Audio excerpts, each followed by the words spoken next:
It all began on a Friday evening. Stephanie, my wife of 8 years, and I were invited to her best friend Alice's birthday party. Alice and Stephanie had been close since college, and we'd attended dozens of parties at Alice's house over the years. This one felt no different. As we got ready, Stephanie looked stunning in her blue dress. It hugged her figure just right, and her hair was perfectly styled. "How do I look?" she asked. "Beautiful as always," I said, smiling. "You'll probably steal the spotlight from Alice." She laughed. "Don't be silly. Tonight's about her." We arrived at Alice's house around 8 p.m. The place was packed with people, some familiar, some not. Alice greeted us at the door with a drink in her hand. "Ben, Stephanie, so glad you made it," she said, hugging Stephanie tightly. The party was lively, with music blasting and laughter echoing through the rooms. Stephanie and I stuck together for a while, mingling with a few friends. We even had a few drinks, just enough to loosen up. That's when I noticed him. He was tall, broad-shouldered, and had this smug smile plastered on his face. He stood across the room, holding a whiskey glass, and his eyes were fixed on Stephanie. I don't know if it was the alcohol or my gut instincts, but something about the way he looked at her made me uncomfortable. "Who's that guy?" I asked, nudging Stephanie. She followed my gaze. "Oh, that's just Ryan. He's a friend of Alice's," she said casually. "I think I met him at her housewarming last year." Ryan raised his glass slightly in our direction. Stephanie smiled politely back, then turned her attention to me. "Don't be weird, Ben," she said, chuckling. "He's harmless." "Harmless?" I muttered under my breath. "Yeah, sure." I tried to shake off the feeling, convincing myself I was just being paranoid. Stephanie wasn't giving him much attention, so I let it go. She mingled with a few other friends, laughing and chatting. I stayed close for a while, but eventually, I lost sight of her in the crowd. Not wanting to overthink it, I scanned the room quickly, but still didn't see her. I decided to ask Alice. She was busy chatting with a group of guests near the dining area. "Hey, Alice," I said, trying to sound casual. "Have you seen Stephanie?" Alice thought for a moment. "Last I saw, she was heading to the kitchen. She should be there." "Thanks," I said, heading toward the kitchen. As I turned the corner, I stopped in my tracks. There she was, Stephanie, standing by the counter with Ryan. They were talking, their heads close together, and Ryan was leaning in just a little too much. Stephanie was laughing at something he said, her drink in one hand and the other lightly touching her necklace. I clenched my fists and walked straight toward them. "Stephanie," I said, my voice sharper than I intended. Both of them turned to look at me. "Hey, Ben," Stephanie said, her smile faltering slightly. "What's up?" "Mind if I interrupt?" I said, glaring at Ryan. Ryan raised his hands defensively. "No problem, man, we were just chatting."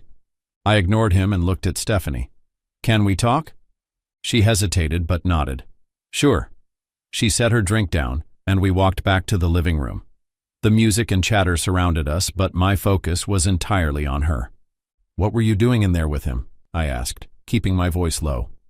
"We were just talking," she said, frowning. "What's the big deal?" "The big deal?" I said, trying to stay calm. "He was all over you. The way he was leaning in. Come on, Stephanie. It didn't look like just talking." She crossed her arms. "You're overreacting, Ben. I told you, he's a friend of Alice's. We were just making conversation." I shook my head, frustrated. "I don't like the way he looks at you. It's disrespectful. To me and to our marriage." Stephanie sighed, her expression softening. "I'm sorry if it bothered you, but I promise there's nothing going on. Can we just relax and enjoy the party?" I wanted to push further, but the look in her eyes made me back down, for the moment. "Fine," I said, "but stay away from him." She nodded. "Okay." We went back to mingling, but the unease in my chest lingered. I tried to focus on other conversations and even managed to laugh at a few jokes. For a while, things seemed normal again. About an hour later, I was deep in conversation with a colleague who happened to be at the party. Stephanie excused herself to get another drink. Time passed, and I realized she hadn't come back. I scanned the room but didn't see her. I wandered into the kitchen thinking she might have been chatting with Alice. No luck. Then I checked the patio, the dining room, even the small den where a few people were playing cards. Still no sign of Stephanie. A strange unease settled over me. I started walking down the hallway toward the bedrooms. The sound of muffled voices and laughter faded as I moved farther from the crowd.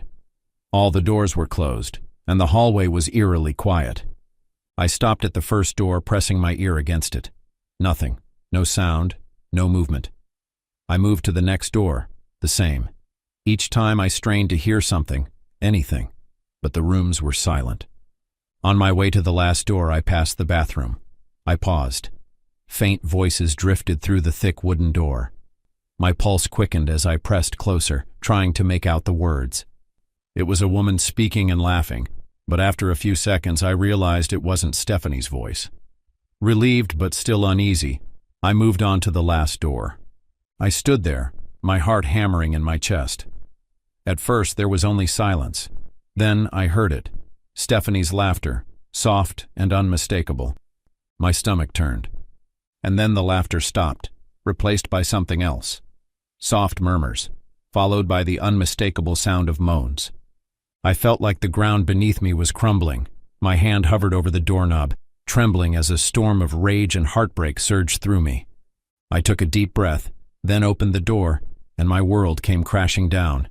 There she was, my wife, lying on the bed, tangled in the sheets with Ryan. Her dress was off and his shirt was unbuttoned.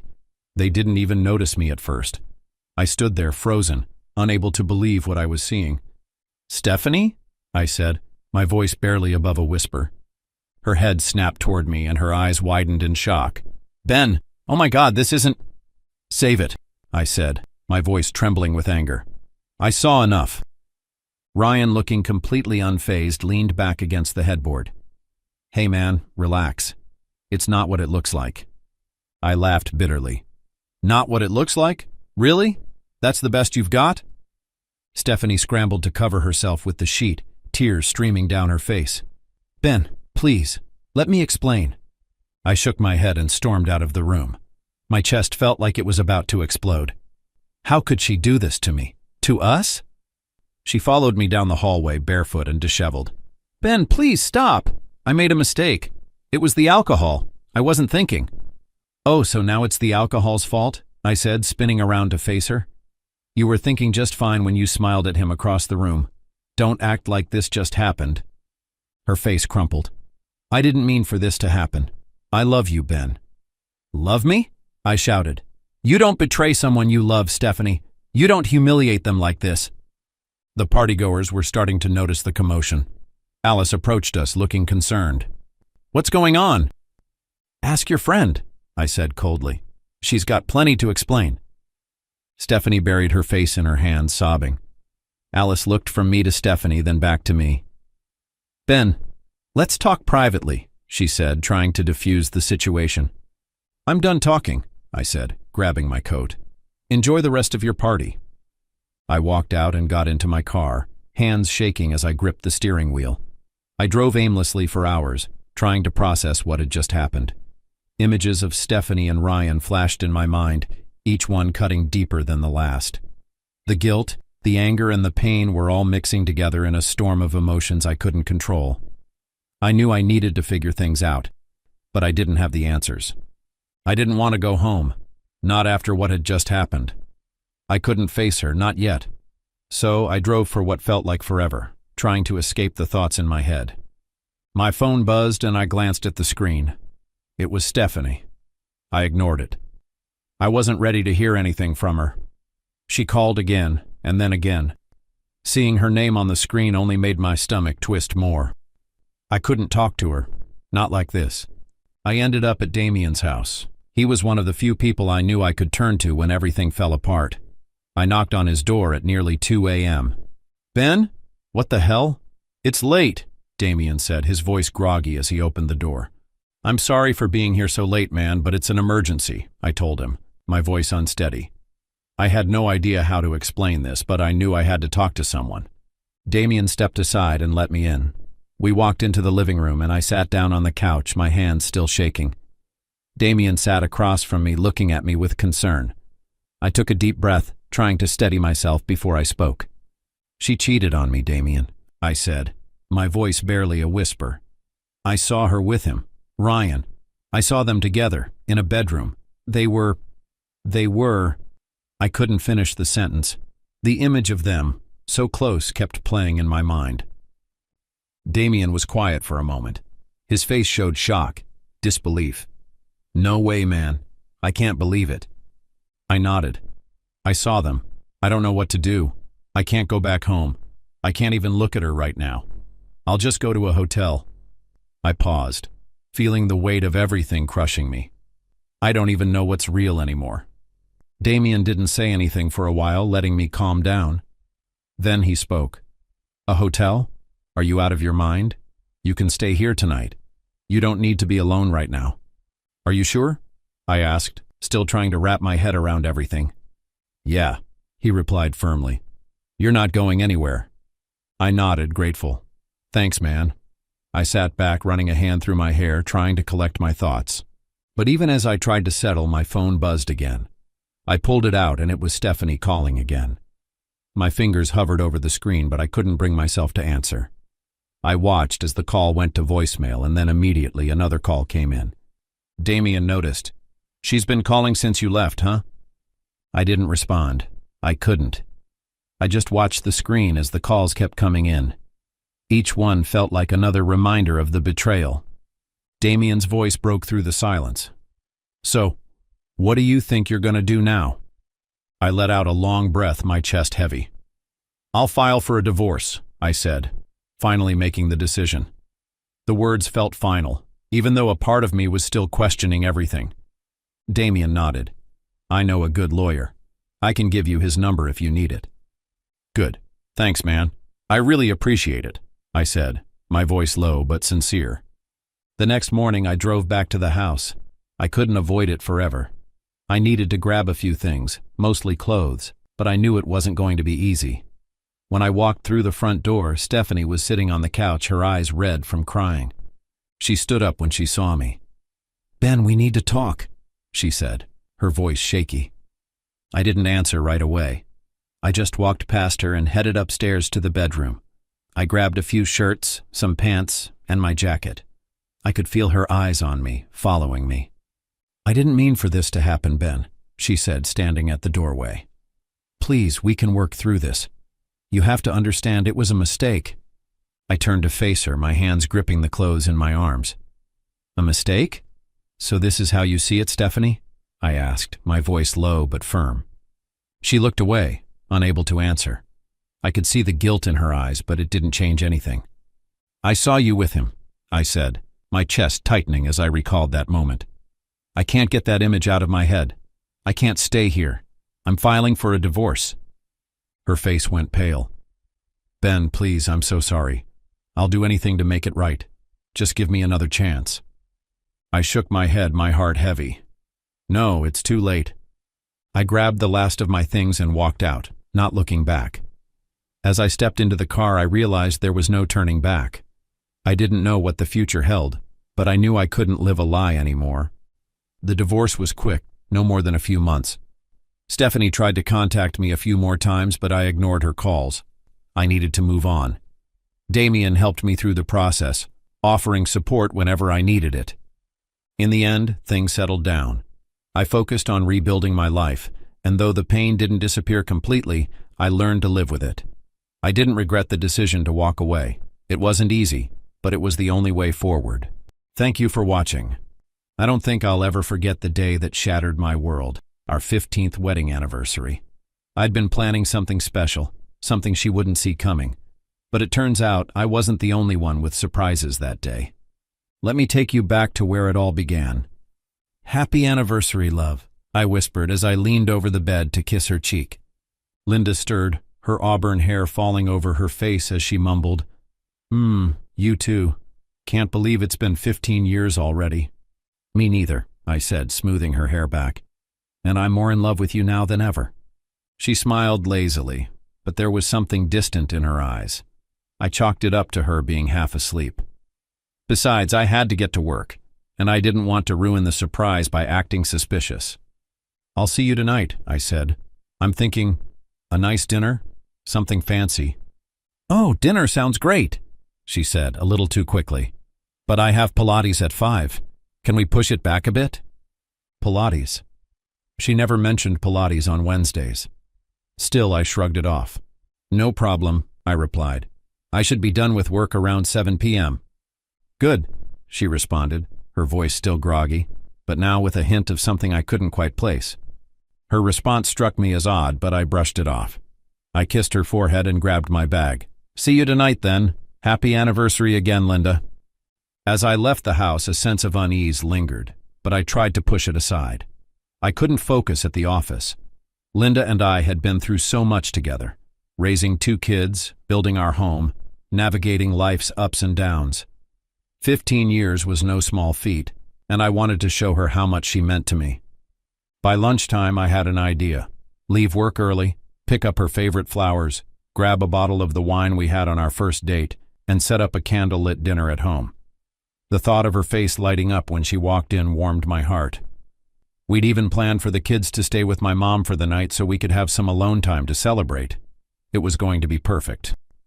"Tom," I said, poking my head into my manager's office, "I need to leave a bit early today. It's my anniversary with Linda, and I've got something special planned."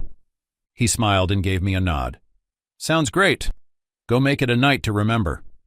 It was about 4:30 p.m. when I got home, carrying a bouquet, wine, and a small box containing a diamond necklace. But as I was pulling into the driveway, I noticed something odd. A car I didn't recognize was parked in front of our house. I frowned but brushed it off. Maybe it was a neighbor's car or someone else visiting. I made my way inside, ready to surprise Linda and set everything up for our celebration. The first thing I noticed was the silence. "Linda?" I called out. No response. I walked toward the kitchen, thinking maybe she'd gone out to run errands or perhaps left for her Pilates class. I set the bouquet, wine, and the small box on the counter, figuring I'd wait a bit before surprising her. That's when I heard it, muffled voices coming from upstairs. My heart skipped a beat, but I assumed she was just on the phone. Still, something felt off. I cautiously made my way toward the stairs, straining to hear the voices more clearly. The sound grew louder as I got closer. But it wasn't just talking. It was moaning. My stomach dropped. A mix of confusion and worry washed over me as I stood frozen at the bottom of the stairs. Quietly, I crept toward the bedroom. The door was ajar, and as I took a step closer, I pushed it open just enough to get a better look. And then I saw it. Linda, my wife, tangled in the sheets with someone else. I pulled back, my mind struggling to process what I had just seen. My heart pounded in my chest and my body went numb. I couldn't believe what was happening. Linda, my wife of 15 years, was cheating on me. On our anniversary. I stood there frozen, my heart racing. My hands trembled as I pulled out my phone and started recording. I knew I needed evidence. I couldn't just walk away from this. I had to see this through. Without thinking, I pushed the door wide open and burst into the room. The door slammed against the wall, and both of them froze. Linda's eyes locked onto mine, wide with shock and fear. Her face turned pale as she scrambled to cover herself with the sheets. "Brian, what the hell are you doing here?" she stammered, her voice shaking, trying to cover her naked body but failing miserably. The man beside her, still in bed, sat up quickly, his face blank.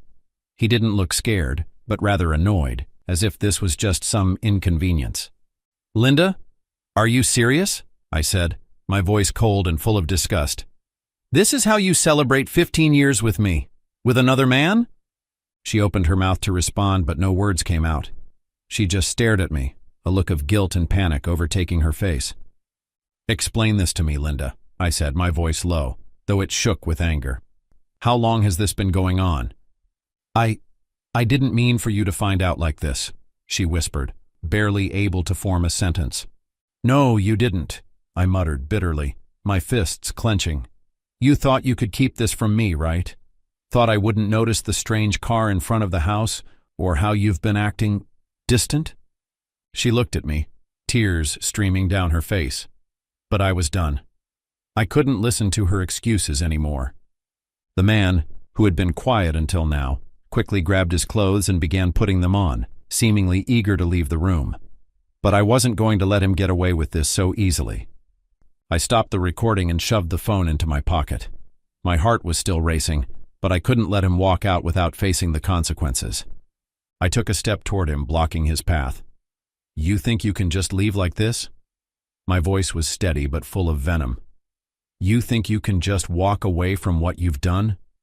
Without thinking, I charged toward him. My fist collided with his jaw with a sickening crack. He staggered back, falling onto the bed, and I stood over him, breathing heavily. Linda screamed, "Brian, stop! What is wrong with you?" But I didn't care. I grabbed him by the collar of his shirt and shoved him hard, forcing him off the bed. "Get out!" I spat. He stumbled, his face still contorted with pain, but I didn't stop. I pushed him out of the room and down the hallway. The man, now frightened, quickly scrambled to the door, his hands shaking as he tried to open it. He glanced back at me, his face pale with fear.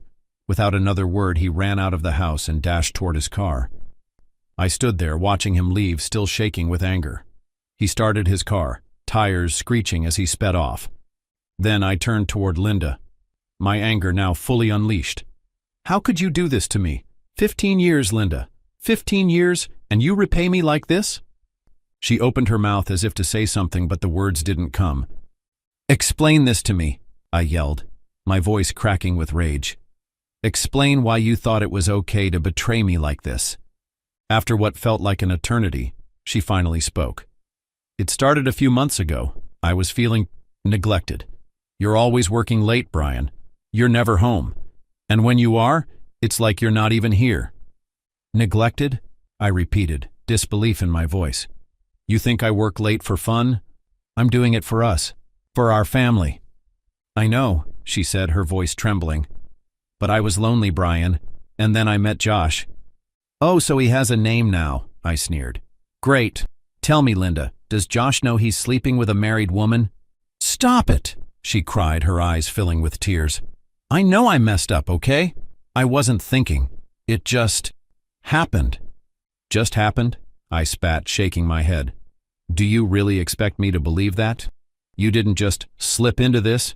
You chose it, over and over again." "I never wanted to hurt you," she whispered, pleading now, but it didn't matter. It wasn't supposed to go this far. "You didn't think about the kids, did you?" I barked, my anger reaching its peak. "What about them? What about the family we built? You were so selfish, Linda. You only thought about yourself and what you wanted. You didn't care what this would do to us." "I never meant to hurt anyone," she said, shaking her head, tears streaming down her face. "Of course you didn't mean to," I retorted bitterly. "But you sure didn't stop it either. You were so caught up in your own loneliness, you didn't stop to think about what this would do to our kids. To me. You destroyed everything we worked for, Linda." "I'm sorry," she pleaded, her sobs shaking her body. "I didn't know what else to do. You were always working, always distant. I needed someone who would listen to me."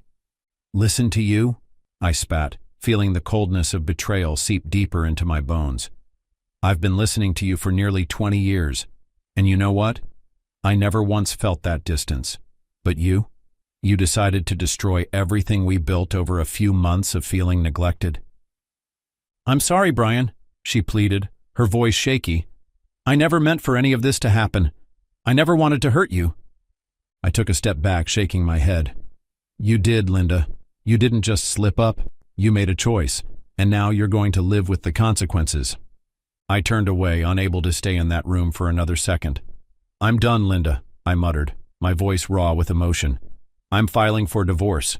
You've made your choice, and now I'm making mine." I didn't say another word to her. I couldn't. The anger and betrayal were too much. I walked out of the room, grabbed a few clothes from the closet, and threw them into a bag. It didn't matter what I packed. Nothing felt important anymore. I slammed the door behind me as I left the house, the finality of it sinking in with each step. I had no desire to stay there, to face her, to try and make sense of what had just happened. I didn't need closure. I needed distance. I needed to leave, to get away from it all. I drove straight to my mother's house, my hands gripping the wheel as my mind replayed everything. The sight of Linda with another man, her feeble apologies, the realization that everything I thought I knew had been a lie. When I pulled into the driveway, my heart sank. The kids were here too. I wasn't sure what I expected, but seeing them made everything feel that much harder. I walked inside and immediately saw them playing in the living room. Their laughter hit me like a wave of guilt. I forced a smile, trying my best to act normal, to not let them see the storm raging inside me. I couldn't let them know what had just happened. They didn't deserve to be dragged into this mess. I excused myself and made my way to the kitchen where my mother was preparing dinner. She turned when she saw me, her face softening with concern. Without a word, she walked over to me and gave me a tight hug. It felt comforting, but in that moment, it couldn't undo the hurt I felt. I pulled back, wiping a tear away before she could see it. "I need to talk to you," I said quietly, my voice trembling slightly. She nodded, her eyes filled with concern. We both sat down at the kitchen table. "What happened, Brian? You don't look well." I took a deep breath, my hands clenched tightly. "Linda and I are done. It's over." The words felt heavy as I said them out loud. Her eyes widened in shock. "What? What happened?" I shook my head, trying to find the right words. "I found her. I found her in bed with another man. On our anniversary, I caught them." She gasped, her hand going to her mouth. "Oh, Brian, I'm so sorry." I nodded, my throat tight. "I'm filing for divorce. I can't stay with her. Not after this. She betrayed me in the worst way." My mother didn't know what to say. She reached over and patted my hand gently. "I know this is hard, but you're doing the right thing. You don't deserve this." I managed a weak smile. "I know, but it's still hard. The kids, I don't want them to suffer through this. I don't know how to explain it to them." She gave me a reassuring smile. "You'll figure it out. You're strong, Brian. You've got this." As we sat there talking and trying to make sense of it all, I couldn't shake the feeling that my whole world had just crumbled. But I also knew that walking away from Linda was the only choice I had left. The days that followed were a blur. I filed for divorce, and Linda, well, she didn't put up much of a fight. She seemed resigned to it, maybe even relieved in a way. The lawyers handled everything, but I couldn't help but feel bitter about how quickly she had moved on, how easily she had thrown away everything we had built together. As for the kids, they were confused and upset, but I made sure to keep things as calm as possible for their sake. I couldn't undo what had happened, but I would make sure they knew they were loved, no matter what. The divorce was finalized a few months later. I didn't look back. I couldn't. I wasn't sure what the future held, but I knew I was ready to move on, to rebuild my life without the woman who had once meant everything to me. Thank you for watching. It started on a Saturday, just after noon. Amy had gone out to get some paint samples for the guest room, something she'd been talking about for weeks but hadn't acted on. I figured I'd knock out some cleaning while the house was empty. I don't usually mess with the living room furniture, but the rug was overdue for a good vacuum, so I moved the couch forward a little. That's when I saw it. A silver ring. It was sitting between the baseboard and the leg of the couch, half covered in dust, slim, plain band, but with a small blue stone in the middle. Not one I recognized. Definitely not Amy's. She didn't wear silver, only gold, and she'd never go for something that subtle. Her style was bolder, louder. I picked it up, turned it over. There was a faint inscription inside. BL. That's what stuck with me. Those weren't her initials, and definitely not mine. I left the ring on the counter and didn't say anything right away. I wanted to see how she'd react. Amy came back around too, talking fast about shades of beige and holding swatches in one hand and an iced coffee in the other. "Hey," I said casually, nodding toward the counter. "This fall off something?" She glanced over, froze for half a second. "Oh, weird," she said, walking past it like it wasn't worth a second look. "That must be from when Claire came by last month. She wears rings like that." It was quick, almost too quick. I waited for her to pick it up, inspect it, do anything really. She didn't. "Claire hasn't been here since March, right?" Amy pulled a face. "Was it March? Huh. Feels more recent." She didn't sound convinced. She changed the subject almost instantly, asked if I'd remembered to water the plants on the back porch, and just like that, the ring disappeared from conversation. But it didn't disappear from my mind. I didn't bring up the ring again. I just let it sit there on the counter for a couple of days, untouched. Amy never asked about it, never moved it. It was like we both agreed to pretend it wasn't there. But something had shifted. That week, I started noticing things I hadn't before. Or maybe I had, and I just hadn't let myself connect the dots. She'd started showering with the door locked. Not every time, but enough for me to notice. Her phone, once left on the coffee table or plugged into the kitchen outlet, was now always on her, screen down, notifications silenced. I'd ask what time she was getting back from work, and her answer was always just vague enough to be useless. Probably late. Depends on the meeting. Don't wait up. We never used to talk like that. And then there was the receipt. I was grabbing something from the passenger side of her car one night and saw a small slip of paper tucked between the seat and the center console. It was a parking receipt. It was from 2 days earlier, a garage in Northwood. Now we live in Brookline, and Amy works in the opposite direction. Northwood is a half-hour drive north, and we have no friends there, no clients, nothing that would put her in that part of town. When she came out to the garage, I asked, casual as ever, "You were up in Northwood earlier this week?" She blinked. "Northwood?" I held up the receipt. "Oh, yeah, I had a vendor meeting, last minute. It was at a cafe there." "Huh, I thought most of your vendors were local." She shrugged, a little too sharp. "Well, this one isn't." No apology, no real explanation, just an edge in her tone that said, "Drop it."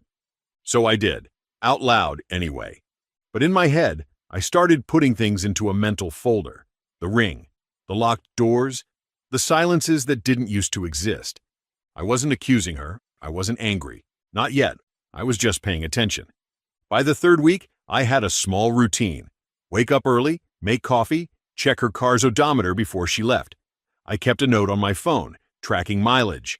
Nothing obsessive, just numbers. If she said she went to work and back, it should have added up to about 10 miles round trip.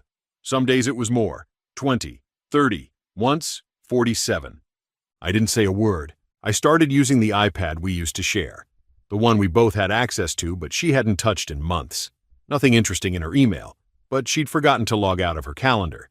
She worked in marketing, managed campaigns, vendors, print runs. I'd heard it all before, but strategy lunches? That was new, especially recurring ones. I didn't confront her. I bought a $25 voice recorder online. Tiny thing. I hid it behind the stack of books on the office shelf, the ones she used when she worked from home once or twice a week. She never noticed. The first time she worked from home after that, I checked the recorder that night. Nothing. Just keyboard clicks, her chair creaking, and the sound of chips. 3 days later, she worked from home again. I checked that recording when I got back from work. This time, she took a call. She used speaker. The guy's voice was deep, confident, smooth. "Hey, I miss your face." She laughed. "You just saw it." I paused the audio. My hands didn't shake. I didn't rewind. I just stared at the blinking light like it might explain what I was hearing. The call lasted 9 minutes. They talked about a rooftop bar, someone named Brandon, and how he'd better not call tonight because he's getting suspicious. That would be me. I sat there in my own office, listening to a stranger say my wife's name with a kind of ease I didn't recognize anymore. I saved the file, labeled it, didn't tell a soul. A couple hours later, Amy came home from errands, Thai takeout in hand. "Got your favorite," she said, setting the bag on the counter like nothing was wrong. "Not hungry," I said. She didn't ask why. That night, I realized I needed more than just audio. I needed something solid. The laptop in the hallway closet hadn't been touched in nearly a year. It was Amy's old one, back when she worked freelance before joining the agency. I charged it up one evening while she was out grabbing wine for the weekend. It booted up slower than I remembered, but she hadn't changed the password. The desktop was a mess, folders everywhere. I wasn't sure what I was even looking for until I opened the browser. Facebook was still logged in, Messenger too. The notification icon showed 2 unread threads. I clicked the first. It was him, Brandon. The entire conversation was there. Dozens of messages, stretching back weeks. Flirty banter, private jokes. A few inside references that meant nothing to me, but the tone was obvious. She wasn't just talking to him, she was with him. There were pictures too. Blurry selfies of the two of them. Her in a hoodie, mine, curled next to him on what looked like our couch. Another one in the kitchen, wine glasses in hand. Same countertops, same backsplash, same home. I scrolled back further, looked at the timestamps. They lined up with nights she said she was working late, nights she claimed she was stuck at the office or driving home from a client meeting. One of the messages linked to a hotel booking confirmation, downtown. Same night, she said her team had a late client dinner. Then I saw it, the exchange that stopped me cold. He said he was still thinking about Tuesday, said he couldn't believe they'd pulled it off. She wrote back, "Right? He was literally home 30 minutes after you left." There it was. She brought him here. Not to some hotel, not to a friend's place. To our house, our couch, our kitchen. The space we shared every day like none of this was happening. I stared at the screen for a long time, but I didn't feel shock. I didn't feel rage. I just felt done. I screenshotted the most damning messages, saved them to a USB. Then I closed the laptop slowly, like I was sealing a box I didn't plan to reopen. She came home that night humming, kicked off her shoes, poured herself a glass of wine, acted like it was any other Thursday. I watched her from the hallway for a moment, the way she leaned on the counter like she belonged in that kitchen, like nothing in the world had changed. And maybe for her, it hadn't. But for me, everything had. I didn't say anything that night, didn't ask questions, didn't give anything away. I just went upstairs, lay next to her, and stared at the ceiling until the room went quiet. The next morning, I got up early, took the screenshots I'd saved to the USB and printed them, just a few. The hotel confirmation, the messages, the photo of them on our couch. I slid them into a manila envelope and placed it in the center of the kitchen table. That evening, she got home later than usual. 9:47 p.m. I know because I checked. The tires crunched slow on the driveway gravel, like she was taking her time. She came in holding a takeout bag. "Hey," she said, smiling like we were fine. "I grabbed those burgers you like." I didn't answer, just nodded toward the kitchen table. The envelope was there, dead center, nothing else around it. Amy froze for half a second. "What's that?" "Go ahead," I said. "Take a look." She set the bag down, walked over, opened it. Her hand stayed steady. Her eyes didn't. She pulled out the hotel confirmation first, then a screenshot of her and Brandon, the one where she's wearing my hoodie, sitting on our couch, laughing like she hadn't just built her whole second life inside mine. Her jaw clenched. Then came the words, "Are you serious right now? You went through my stuff. You brought someone else into this house." She laughed, short and sharp like a reflex. "You're being dramatic." "Dramatic?" I stepped closer. "You lied to me for months. You made me doubt my own memory. You sat across from me every night and told me stories that didn't exist." She crossed her arms. "You don't know what it was like, Joseph. You were always so distant, always in your head." I kept my voice calm. "So you cheated." "No," she snapped. "It wasn't like that. It wasn't about him." I stared at her. "But he was in our house." Silence. "You should go," I said. Her eyebrows shot up. "What?" "Your bag's in the front hall. Just the basics." She blinked. "You're kicking me out?" "No, Amy. You already left. I'm just making it clear." "I didn't think you'd actually do this," she said quietly. I didn't answer. I didn't need to. 2 days later, she posted a photo on Instagram. It was a black and white shot of her in the car, window down, hand in her hair like some kind of candid. The caption read, "Sometimes you grow out of the cage you didn't know you were in.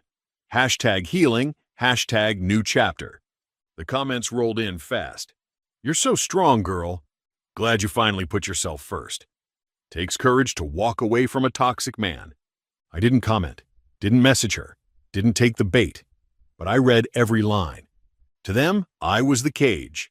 To her, apparently, I was the thing holding her back. She never mentioned me by name, but the tone was clear. Amy was rewriting the narrative, and people were buying it. A few mutual friends reached out, carefully worded texts. "Hey man, I saw Amy's post. Hope you're doing okay. Wasn't expecting that news. You all right?" I replied with the same line each time. "Things change. I'm good." I didn't tell them about Brandon, or the hotel, or how she used our couch as a second stage. I figured if they wanted the truth, they'd ask. No one did. But then came Dana. We'd worked together once, just for a few months, nothing more. There was a moment back then, a little spark. She flirted once, casually. I didn't flirt back. I was married. But I remembered it. She dropped a comment under Amy's post. "Growth is great, but honesty matters too." Short, simple, No likes, no replies, but it stayed up. The next day, someone else added, "This caption feels curated, like you're leaving something out." That one got deleted in under an hour, but I saw it. Then the silence started. Amy stopped replying to comments, stopped posting. Her account went private the following week. I wasn't surprised. She controlled the story until it started cracking. And when the crack showed, she didn't defend it. She just went dark. That told me everything I needed to know. Not just about her, but about how fragile a lie becomes when it's exposed to light. I gave it a week. Then I boxed up the rest of her stuff. Framed photos, leftover clothes, the mug she always used for peppermint tea. I didn't smash anything. I didn't leave a note. I dropped it all at a storage unit near her sister's place and texted her the code. No response, which was fine. The house was quiet, not lonely, just still. I rearranged the furniture in the living room, not to erase her, just to make it mine again. I took the ring from the counter and dropped it in a donation box at the local church. I started running in the mornings, something I hadn't done in years. Signed up for a project that had been sitting on my hard drive for months. Ate dinner out once or twice a week, alone, by choice. Places with old bar stools and menus that hadn't changed since the 90s. No one knew me. That felt good. Then, one night, I saw Dana. She was at a bookstore downtown. We made eye contact across the shelf. That half-second flicker of "I know you" and "you know I know." She spoke first. "Hey, Joseph." "Dana," I said. "Been a while." We talked for a minute. Nothing heavy, just safe topics. Books, weather, local coffee shops. Then, just as I was about to say goodbye, she leaned in slightly and said, "I knew you weren't crazy. I just wanted you to know that." I didn't ask what she meant. I didn't need to.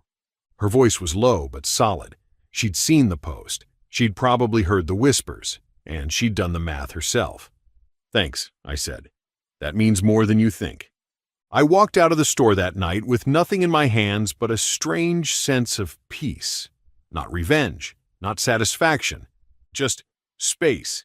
The kind you earn after dragging yourself out of something that almost convinced you to stay quiet forever. A few days later, we got coffee. Dana and I. My marriage wasn't in the way anymore. One coffee turned into two, then dinner, then something that didn't feel like starting over, just starting honest. Now we had time, no pretending. This time I didn't look past her smile. Amy texted me 3 weeks later. "Would you meet me? Just to talk." I waited a day before replying, not out of strategy, just to see if I still cared enough to respond. We met at a small cafe across town, neutral ground. She showed up in a sweater I remembered buying for her 2 birthdays ago, hair tied back, no makeup, trying to look familiar. She sat down first. "Thanks for coming," she said, eyes soft. I nodded. "What did you want to say?" She paused, fingers tightening around her cup. I didn't expect it to end like that. "You mean, honestly?" I asked. Her face stiffened. "I made mistakes," she said, "but I didn't know how to fix things. I felt like you weren't really seeing me anymore." "And you fixed that by bringing someone else into our home?" Silence. She looked down, then back up. "I know I hurt you. I do. But maybe we could talk. Not about getting back together, just, I don't know, starting over, in some way." I studied her for a moment. The same face, the same voice, but it all felt like a copy, close enough to recognize, too far to trust. "You didn't just betray me, Amy," I said calmly. "You disqualified yourself." She blinked. "What does that mean?" "It means the version of me who would have tried to work through this? He's not here anymore. You replaced him." She looked stunned. Maybe she expected tears, a plea, anything but the solid wall of no. "I hope Brandon was worth it," I added, not with bitterness, just finality. "You'll be hearing from my lawyer," I told her. "The divorce is already filed." I stood, left enough cash on the table to cover both drinks, walked out without looking back. That was the real ending. Not the day she left, not the post she made, not even the apology she finally worked up the nerve to offer. It was the moment I chose silence over salvage, peace over proof, and myself over her. This time, it didn't feel quiet. It felt clear. Thank you for watching. I didn't think much of it when Amy first mentioned joining a gym. She had been talking about getting in better shape for months, so when she finally signed up, I was happy for her. Good for you, I had told her. Just don't go turning into one of those fitness freaks who eats nothing but kale and protein shakes. She laughed. Don't worry, I'm just doing this for me. Amy had always been an independent woman. If she wanted to get in shape and feel better about herself, who was I to question it? But little by little, things started shifting in ways I couldn't ignore. Her gym sessions went from casual workouts to something more serious. Instead of going a few times a week, she started going every day, sometimes even twice a day. And when she was home, she wasn't really home. I'd try to talk to her in the evenings, ask about her day, maybe watch a show together like we used to. But she was always distracted, either on her phone, texting someone, or watching fitness videos. I remember one night I brought it up. You know, we don't really hang out much anymore, I said casually as we sat on the couch. Amy barely looked up from her phone. What do you mean? We're hanging out right now. I gestured toward the screen. You've been glued to that thing for the past hour. She sighed, finally putting the phone down. I'm just researching some stuff about strength training. Marcus says I should start focusing on building muscle instead of just cardio. There it was again. Marcus. At first it was just casual mentions. Marcus says my squat form has improved. Marcus thinks I should up my protein intake. Marcus showed me a great way to relieve muscle soreness. But soon it was all the time.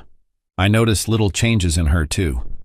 She started dressing differently, not just at the gym, but in general. Tighter leggings, more fitted tops. She started wearing makeup to the gym, something she never used to do before. I mean, who puts on lipstick and eyeliner to go work out? Then came the girls' nights out. She had always had a couple of close friends, but suddenly she was going out all the time. She'd come home late, sometimes after midnight, smelling like perfume and something else, something I couldn't quite place. I asked her about it once. How come you're going out so much lately? I tried to keep my voice light, not accusatory. She rolled her eyes. Oh my God, Stephen. Can I not have a life outside of this house? That's not what I meant. Then what do you mean? I mean, you've been different lately. She crossed her arms. So because I'm taking care of myself and having fun, that's a problem? I didn't want to start a fight, so I let it go. But it kept eating at me. And then, the real problem started. She brought Marcus to our house. It happened casually, like it was no big deal. Marcus is going to start training me at home, she said one evening while we were eating dinner. It'll be easier, and I won't have to deal with waiting for equipment at the gym. I frowned. Wait, here? Yeah, she said like it was the most normal thing in the world. It makes sense, doesn't it? I took a sip of my drink. I don't know, Amy. You're bringing your personal trainer into our home. You don't think that's a little weird? She laughed. Oh my God, Stephen, he's just a trainer. It's not a big deal. I didn't push the issue, but something about it didn't sit right with me. The first session happened while I was at work. I only knew because when I got home, I noticed the living room had been rearranged. The coffee table was pushed against the wall, and one of my heavier dumbbells was lying in the middle of the room. You worked out here today? I asked. Amy nodded, drinking from a large water bottle. Yeah, it was great. Marcus says I'm making real progress. Again with the Marcus says. But I let it go. I worked from home a couple of times and got to witness the sessions firsthand. I sat in the kitchen pretending to scroll through my laptop, but I was watching. Marcus was younger than I expected. Mid-30s, tall, built like a damn model, with an easygoing smile. Too easygoing. He cracked jokes. He laughed. A lot. And so did Amy. She was different around him, more relaxed, more playful. At first, there was nothing blatantly inappropriate. Just a trainer guiding his client. His hands would adjust her form, hovering over her lower back or shoulders, making sure she had the right posture. But it was the way she reacted that made my stomach tighten. When he placed his hands on her hips to correct her squat form, she giggled. When he made a joke about her endurance, she playfully smacked his arm. Little things. But little things add up. A few days later, a neighbor's house was broken into. The thought of someone watching Holmes, waiting for the right moment to strike, unsettled me. It was enough of a reason to take precautions. So, for security reasons, I decided to install hidden cameras outside the house. I didn't tell Amy. There was no need. At least that's what I told myself at the time. The next day, while she was out, I bought a set of small, discreet, motion-activated cameras and set them up. One at the front door, another in the backyard. I kept it simple, nothing too obvious, just enough to keep an eye on things. Over the next few days, I checked the footage every now and then, expecting nothing more than Amy's usual comings and goings. For a while, that's exactly what I saw. She left for the gym, came back, ran errands. The occasional delivery guy dropped off a package. Everything seemed normal. Then I saw Marcus. At first it made sense. She was still training at home, so of course he'd be there. But as I kept watching, something felt off. The sessions were getting longer. At first Marcus would stay for about an hour, then an hour and a half. Before long it stretched to nearly 2, sometimes 3 hours. What was going on? Why was he staying longer and longer? What could they possibly be doing for that long? I started paying closer attention to the footage. Then one day I saw something that made my blood run cold. As I was watching the footage, Marcus left the house like usual, walking down the driveway. But then he stopped. He patted his pockets, turned around and walked back toward the front door.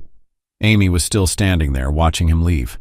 When he approached, she hesitated, then quickly disappeared inside and came back out with something, probably something he had forgotten. She handed it to him, and then they both paused. They looked around, not casually. Not in the way you do when you're lost in thought. No, they were checking if anyone was watching. Then she kissed him. It was quick, barely a second. But it happened. I froze, staring at the screen. My stomach dropped. My mind tried to come up with a rational explanation, but there wasn't one. It wasn't a friendly kiss. It wasn't a mistake. It was tight, familiar, like they had done it before, like it was routine. Marcus left without a word. Amy turned and walked back inside the house like nothing had happened. But everything had changed. That night, I barely slept. Every time I closed my eyes, I saw it replaying in my head over and over again. That tiny moment. That single second that shattered any trust I had left. The next morning, while Amy was out running errands, I made my move. I went to an electronics store and bought more cameras. This time, they were going inside. I installed them carefully, making sure they were well hidden. One in the kitchen, another in the living room, and the last one in the bedroom. The one place I didn't even want to consider, but had to. And then, I waited. The next day, Marcus came over again. That evening, when I got home, I locked myself in the office and opened the camera footage. At first, everything seemed normal. Marcus walked in, Amy greeted him, and they went straight to the couch. They sat close. Too close. Amy was smiling, twirling a loose strand of hair between her fingers. Marcus leaned in slightly, saying something to her. She laughed. That same laugh I used to love hearing, the one she barely gave me anymore. Then it happened. He kissed her. Not a hesitant, unsure kiss. It was bold, confident, like this wasn't the first time. And she didn't pull away. She kissed him back. My stomach twisted into knots. My grip tightened on my phone so hard my fingers ached. Then she reached for him. He pulled her closer, wrapping his arms around her. They stayed there for a bit, kissing, holding each other like it was normal, like this was their routine. A moment later, they stood up and walked to the bedroom. I slammed my phone down so hard on the desk I thought I might have cracked the screen. My breath was heavy, my chest tightening with a mix of rage and disbelief. I had suspected, I had feared it, but seeing it happen, undeniable proof, felt like a knife to the chest. It wasn't just a suspicion anymore, it was real. I couldn't believe it. My wife was cheating on me with her personal trainer, in our own house. I wasn't going to let this go. I needed to catch them in the act. 2 days later, I took a day off from work. Amy thought I was at the office. Instead, I sat in a coffee shop, my phone propped up against my cup, watching the live feed from the hidden cameras. My stomach was tight, my hands gripping the table as I waited. At exactly 1:30 p.m., Marcus arrived. Amy opened the door, smiling. They kissed immediately, not a hesitant kiss, not something new or unsure. It was practiced, familiar. Then, without wasting a second, they walked straight to the bedroom. That was all I needed. I grabbed my keys and left, my pulse hammering in my ears. I drove home, but instead of pulling into the driveway, I parked a few houses down. I needed them to think they were still safe. My breathing was steady, but my hands were shaking as I walked toward the front door. I unlocked it silently. The house was quiet, but I knew where they were. I moved down the hallway, each step slow and deliberate. The bedroom door was half closed. I pushed it open. There they were, Amy, in our bed, with him. She gasped, yanking the sheets over herself as if that would change what I had just seen. Marcus scrambled to sit up, his face draining of color. He grabbed for his clothes, his hands fumbling in panic. Amy's eyes were wide, her face frozen in shock. I stepped into the room, my voice low and steady. "I leave for work, and this is what you do?" I gestured at them. "You're screwing your personal trainer? In our house? In our bed?" Amy stammered. "Stephen—" I cut her off. "Don't. Just don't." Marcus was halfway into his jeans, his hands trembling. "Look, man, I stepped forward, my fists clenched. "Shut up. Get the hell out of my house. Now." He didn't hesitate. He grabbed his shoes and bolted, nearly tripping over himself as he stumbled out of the room. I heard the front door slam a second later. Amy sat there, still clutching the sheets as if she could somehow hide from this. From me. From what she had done. I let the silence hang between us, the weight of the moment pressing down like a crushing force. She finally whispered, "Stephen, please." I shook my head. "Save it. Pack your stuff and get out of my house." Tears welled in her eyes. "Stephen, don't do this." I let out a bitter laugh. "Don't do this? You did this. You threw everything away." She opened her mouth like she wanted to argue, to find some excuse, but she knew. She knew there was nothing she could say. I turned away, my voice cold and final. "I want you gone by the time I get back." Then, without looking at her again, I walked out of the room, out of the house, and I didn't look back.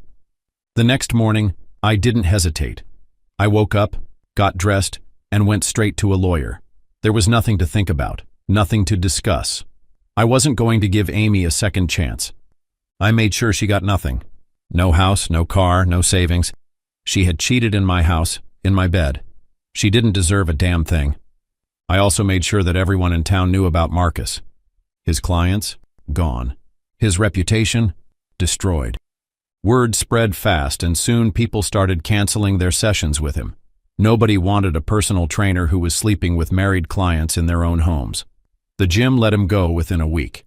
I heard he was struggling to find work after that, and honestly, I didn't give a damn. He deserved worse. A few months later, the divorce was finalized. Amy didn't fight it. What could she even say? She knew she had no leg to stand on. She moved into a small apartment on the other side of town, alone. I thought that was the end of it. Then one evening she showed up at my house. I opened the door and saw her standing there looking nothing like the confident, carefree woman she used to be. Her eyes were red, her hair unkempt, her hands trembling slightly as she clutched her purse. "Stephen, please," she whispered. "Can we talk?" I didn't say anything, just stared at her. Her voice cracked as she spoke.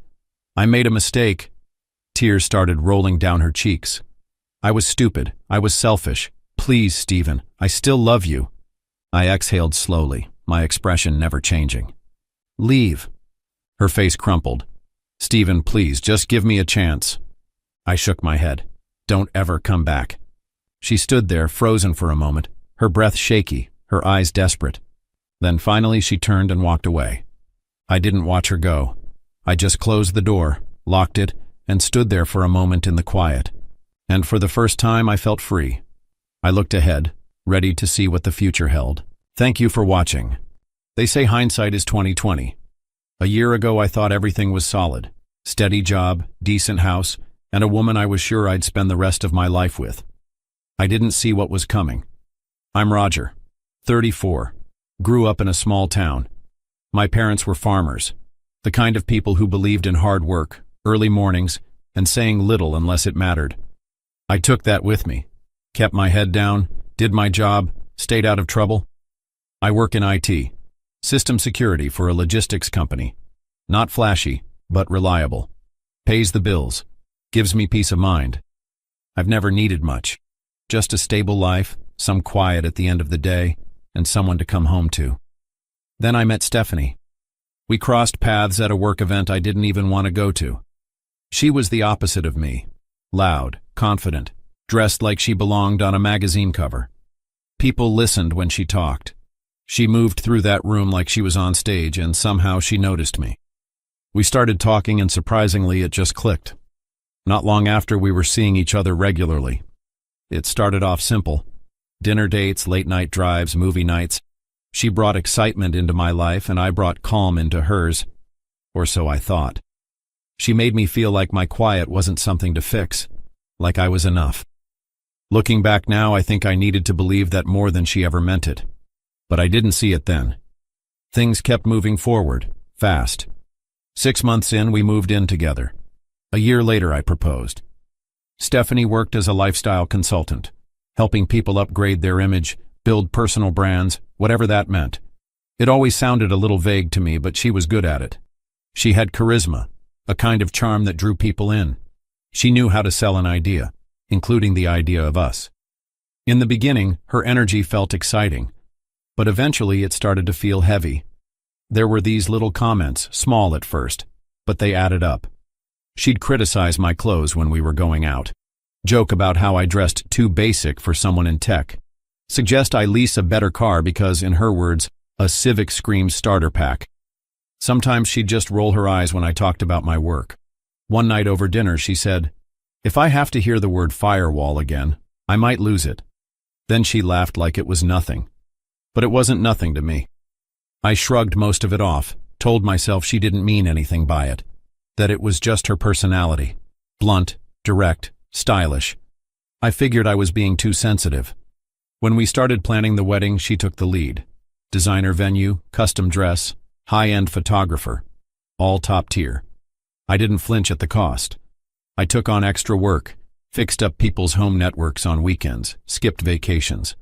I told myself it would all be worth it if she was happy. Because that's what you do when you love someone, right? You give, you sacrifice, you try to rise to who they need you to be. What I didn't realize back then was that I was the only one doing that. It was a Tuesday. I remember because Tuesdays are usually predictable. Emails, meetings, the usual grind. But this one flipped my whole life upside down. I had finished a client call ahead of schedule and thought for once I'd leave work early. Stephanie had been stressed about the wedding lately. Between the florist, the seating charts, and some vendor issue I didn't fully understand, so I figured I'd do something nice. I swung by her favorite Thai place and grabbed her usual order. I didn't text her. I wanted it to be a surprise. The kind of small gesture that says I'm thinking of you, even when you're not around. But the moment I stepped inside, something felt off. The apartment was quiet. Too quiet. No music, no TV, just silence. At first I thought she might be asleep, but then I heard her voice from the bedroom. She was on speakerphone. Her tone was light, playful. I paused halfway down the hall, something instinctively telling me not to move. "No, he has no clue," she said, laughing. "He's too busy being my little IT superhero." I froze. My stomach dropped. I didn't know who she was talking to yet, but I knew that laugh. I'd heard her use it in public, never with me. That laugh wasn't warm. It was sharp, mocking. Then a man's voice came through the speaker. Calm, casual, like this wasn't the first time they'd talked like this. His name was Mark. "So we're still on for Thursday?" he said. "Of course," Stephanie replied. "He's working late that night. I've got the place to myself." I felt the container of noodles in my hand tilt. My fingers were slick with condensation, but I couldn't move. I couldn't even breathe right. I stood there, heart pounding in my ears, locked in place by her words. Who the hell was Mark? My mind started racing, trying to catch up with what I was hearing. Maybe it was a misunderstanding. Maybe she was role-playing for something, talking about someone else, joking, something. Anything but what it sounded like. But she kept going. "I mean, I love Roger. Kind of. He's reliable, you know? But God, he's so dull. Like I have to force myself to get excited when he talks about his stupid work stuff." Mark laughed. Not a big laugh, a short, smug one, like he'd heard this routine before. "And the wedding?" he asked. "Oh, it's happening," Stephanie said. "You think I'm gonna waste that venue deposit? Besides, I want the photos. I've spent months planning this. I can always figure things out later." That broke something in me. It wasn't just the cheating, although yeah, that was brutal. It was the way she said it. Cold. Like this wasn't her life. It was a project. Like I was a placeholder until she figured out something better. I didn't go in there. I didn't yell or throw anything. I didn't say a word. Instead, I pulled out my phone, hands shaking, and opened the voice recorder. I hit the red button. She was still talking. Something about how she might invite Mark to her bachelorette party if the timing worked. Like it was all one big game. Like I didn't exist. Then she said something that hit even harder. "I still can't forget our last night," she said. "That hotel suite? The wine, the view. It was perfect. And Roger paid for it all." She laughed, loud, careless, like it was some inside joke they shared. I let it record for a couple more minutes. My hands were trembling. I could barely keep my grip on the phone. Then I stopped it, slipped it into my pocket, and quietly walked back out the way I came in. The bag of food was still in my hand when I got back to my car. I sat in the driver's seat and just stared at the dashboard. I must have sat there for over an hour. Windows up, no music, no calls, just silence. That was the moment everything changed. Not later. Not during a confrontation or argument. Right then, sitting in that car, holding dinner for someone who just told another man she was using me. I didn't confront her right away. I wanted to. Every time I looked at her, I had to stop myself from saying something. But I knew if I did it in the heat of the moment, she'd flip it, cry, deflect, twist it back on me. And honestly, I didn't want just a fight. I wanted truth to land where it would hurt. So I kept quiet. Because if I was going to do this, I needed time, space, a plan. The next few days were torture. I went to work, came home, kissed her on the cheek like nothing had changed, while inside I felt like I was dying. Every smile she gave me felt fake. Every hug a performance. And I had to pretend I didn't know what I knew. I saved the recording in 3 different places. I printed out the phone records. I even cross-referenced her calendar to confirm the nights she met up with Mark, which turned out to be more than just Thursday. I talked to my friend Kevin, who'd been through a brutal breakup of his own. "Man, you don't owe her quiet," he said. "She made this mess. You've got every right to speak your truth." That's when the idea hit me. We had a joint engagement party coming up. Her idea, of course. A rooftop lounge in the city, rented out with catering, lights, music, a photographer even. She called it a brand moment. Said it would be good for her social presence. "The next phase of our love story," she wrote in an Instagram caption with one of our photos. I didn't say much at the time. Just nodded. Let her plan it all. But now? Now it was perfect. All her friends would be there. Clients. Her family. The people she cared about most. The ones she wore her best self around. She thought it was going to be her spotlight. I decided it would be my stage. I showed up late to the party. On purpose. Stephanie was already making the rounds when I arrived.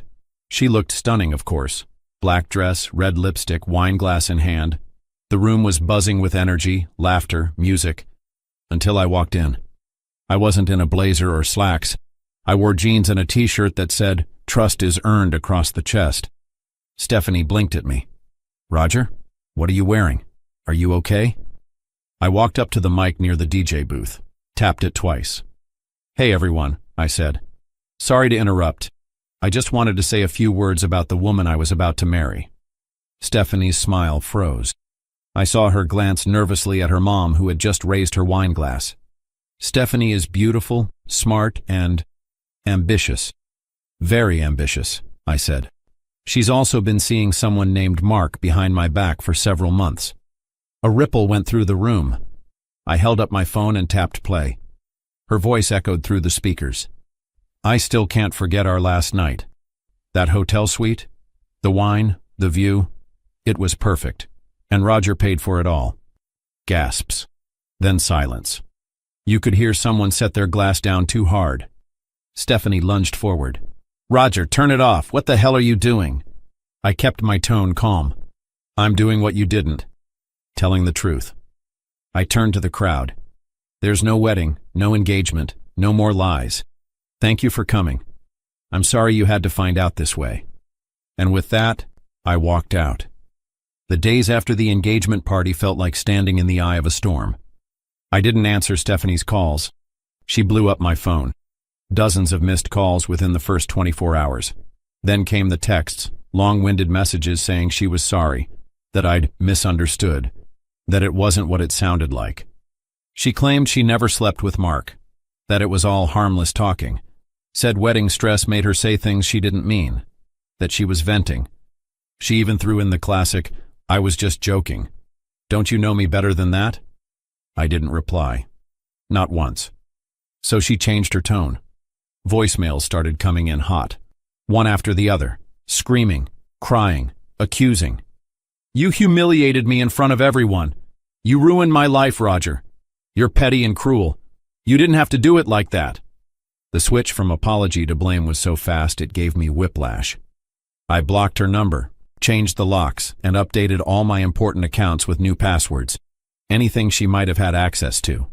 I wasn't giving her even an inch of my life back. And the fallout? It hit her hard. Stephanie had built a carefully curated image, the polished brand consultant, the woman with the perfect relationship and the dream wedding on the way. And just like that, the mask cracked. Her reputation took a hit. Several of her clients backed out. Her business partner, a woman named Renee, sent me a message saying, "You did what a lot of people wish they could do. You exposed who she really is." Even her own sister reached out. "I always thought something was off," she said. "I'm sorry you had to find out like that." Her words stuck with me. Because the truth is, I didn't expose Stephanie to get revenge. I did it because I needed the truth to matter, even if it made people uncomfortable. I'd spent months being made to feel small, like I wasn't good enough, like I had to earn my place next to her. But in that moment at the engagement party, I took that power back. And now, she was left to sit in the mess she made. No edits, no filters, no audience clapping. Just silence. It's been 6 months. Do I miss her? Sometimes. Not her exactly. The idea of her. The version I thought was real. The truth is, I loved a fantasy. I loved the dream we built together more than I loved the person she really was. I heard she tried to make it work with Mark after everything blew up. It didn't last. Word is he bailed a few weeks in. Apparently, commitment wasn't really his thing. That didn't surprise me.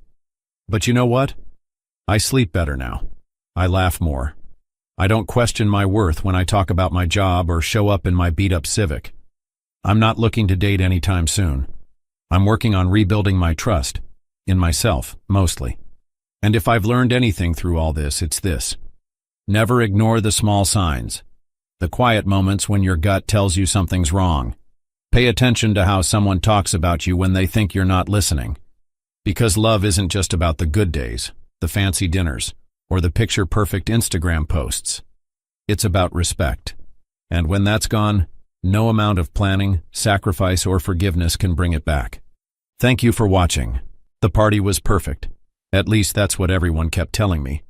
But what I didn't know was that night would be the one that changed everything.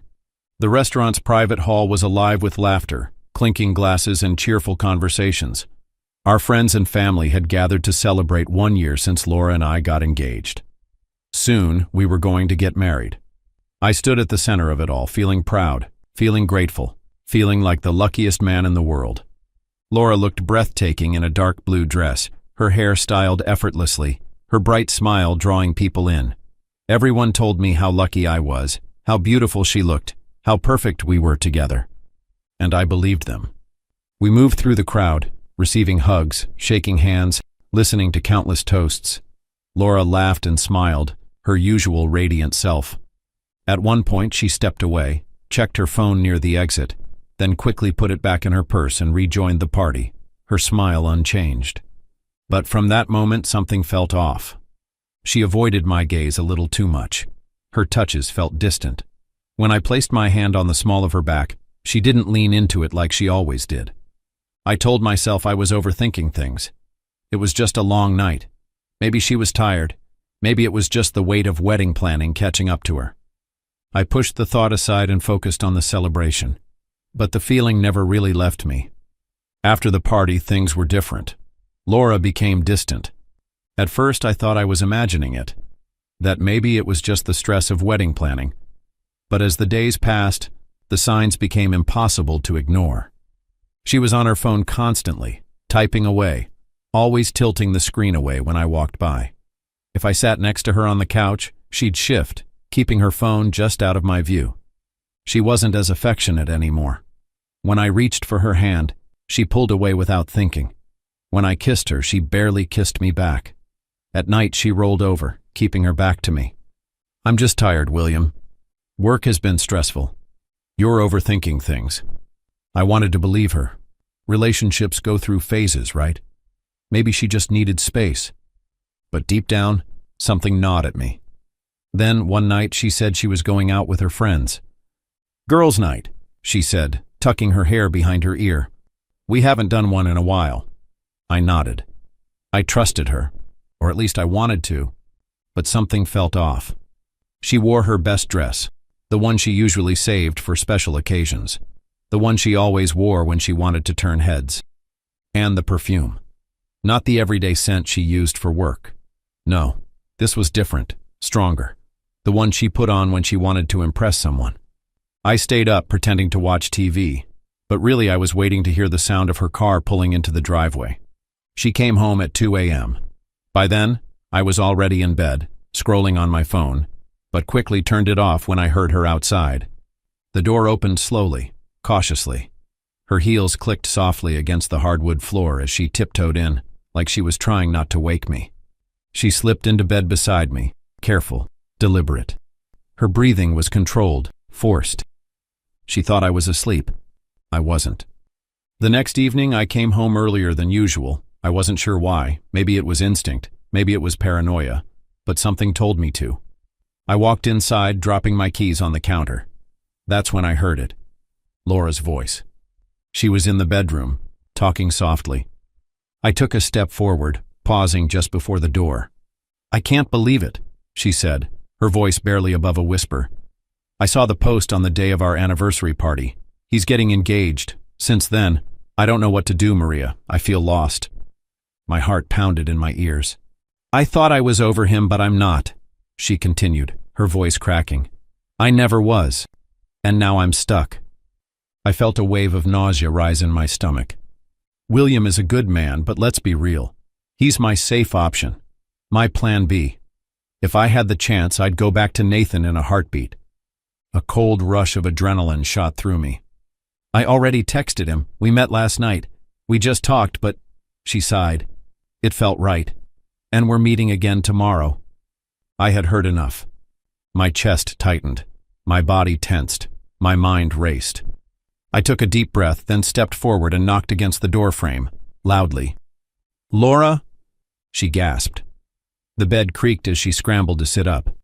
She fumbled with her phone, quickly ending the call before turning to face me. A fake smile spread across her lips. "Oh, you're home early." I stared at her. "Who were you talking to?" My voice was calm, steady. She blinked, her fingers tightening around her phone. "Just Maria. We're going out tomorrow night again." I nodded slowly, watching her reaction. "Cool." She let out a small breath, relaxing slightly. But I wasn't fooled. I knew exactly what was happening. She wasn't going out with Maria. She was going out with him. And I was going to find out everything. The next night, Laura left the house in a rush. I stood by the doorway, watching her slip on her heels and adjust her dress in the mirror. She looked perfect. Too perfect for a casual night out with friends. "You look amazing," I said, keeping my tone even. She turned, flashing me a quick smile. "Thanks, I won't be too late." "Have fun," I said. She nodded and grabbed her purse. I watched as she walked out the door, heard the familiar sound of her car pulling out of the driveway. Then, without hesitation, I grabbed my keys and followed her. She drove downtown and pulled into a small, quiet bar, an intimate place. Not the kind of spot for a girls' night. I parked a few spots away, watching as she stepped out of the car and walked inside. A few minutes later, another car pulled up. My stomach dropped when I saw who it was. Nathan. Tall, confident, the same man she had told Maria she wasn't over. The man she said she would leave me for if she had the chance. I clenched my jaw as he strolled inside like he belonged there. I got out of my car, keeping my distance as I moved closer, careful to stay out of sight. Laura was already seated at a booth in the back, and Nathan slid in across from her. She smiled at him, really smiled. Not the polite, forced smile she had been giving me lately. This one was real. They leaned in close, whispering, her fingers brushing his wrist as she laughed, the same laugh she once gave me. I pulled out my phone, snapping a photo. Then another. They ordered drinks, and she looked at ease, playing with her straw, biting her lip, her usual way of flirting. My stomach churned. And then, finally, it happened. Nathan reached for her hand. She hesitated, only for a second, before lacing her fingers with his. Their eyes met, and without another thought, she leaned in and kissed him. My chest tightened, but I forced myself to take another picture. My fiancée, the woman I had spent years building a future with, was kissing another man, and she wasn't pulling away. Then, she kissed him again. A few minutes later, they stood up, laughing softly, whispering as if they had no care in the world. She grabbed her purse, and he led her toward the exit.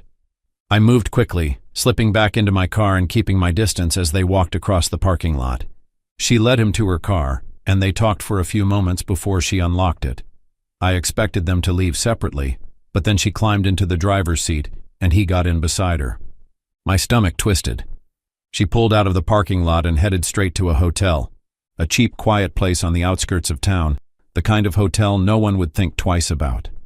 My fingers tightened around the steering wheel as I followed her into the lot, parking far enough away to avoid being seen. She parked and turned off the engine, sitting there for a moment. I watched as she glanced around, checking if anyone was watching. Then, she stepped out of the car. Nathan got out with her, and for a second they just stood there talking. She reached for his hand again, her fingers lacing through his, and he smiled down at her. I raised my phone and took another picture. She laughed at something he said, tilting her head back, completely at ease. I took another shot. Then they walked to the entrance and disappeared inside. I snapped one last photo. I sat there gripping my phone, my entire body numb. I had seen enough. I had all the proof I needed. As I stared at the photos on my screen, one thought became clear. I wasn't going to confront her right away. No, that would be too easy. The best time to expose her would be at the next family gathering in a few days. Everyone would be there. She had played the role of the perfect fiancé for long enough. It was time for the truth to come out. A few days passed, and I acted like nothing had changed. I still kissed Laura good morning. I still asked about her day. I still laughed at her jokes. But I barely slept. Every time I closed my eyes, I saw her kissing Nathan. I saw her walking into that hotel with him. The images burned in my mind, a constant reminder of the betrayal I had uncovered. She had no idea what was coming. The family gathering was at our house. Both of our families were there, along with a few close friends. The atmosphere was warm, filled with laughter, conversation, and the clinking of glasses. Laura moved through the room effortlessly, greeting people, smiling, playing the role of the perfect fiancé. I watched her closely, waiting for the right moment. When everyone was seated for dinner, I stood up, holding my phone in my hand. "Hey everyone," I said, keeping my voice casual. "Before we eat, I want to share something special." Laura turned to me, smiling. She had no clue. I connected my phone to the TV, and the screen lit up. The first picture appeared. Laura sitting in a dimly lit bar, her hand resting on Nathan's. Gasps rippled through the room.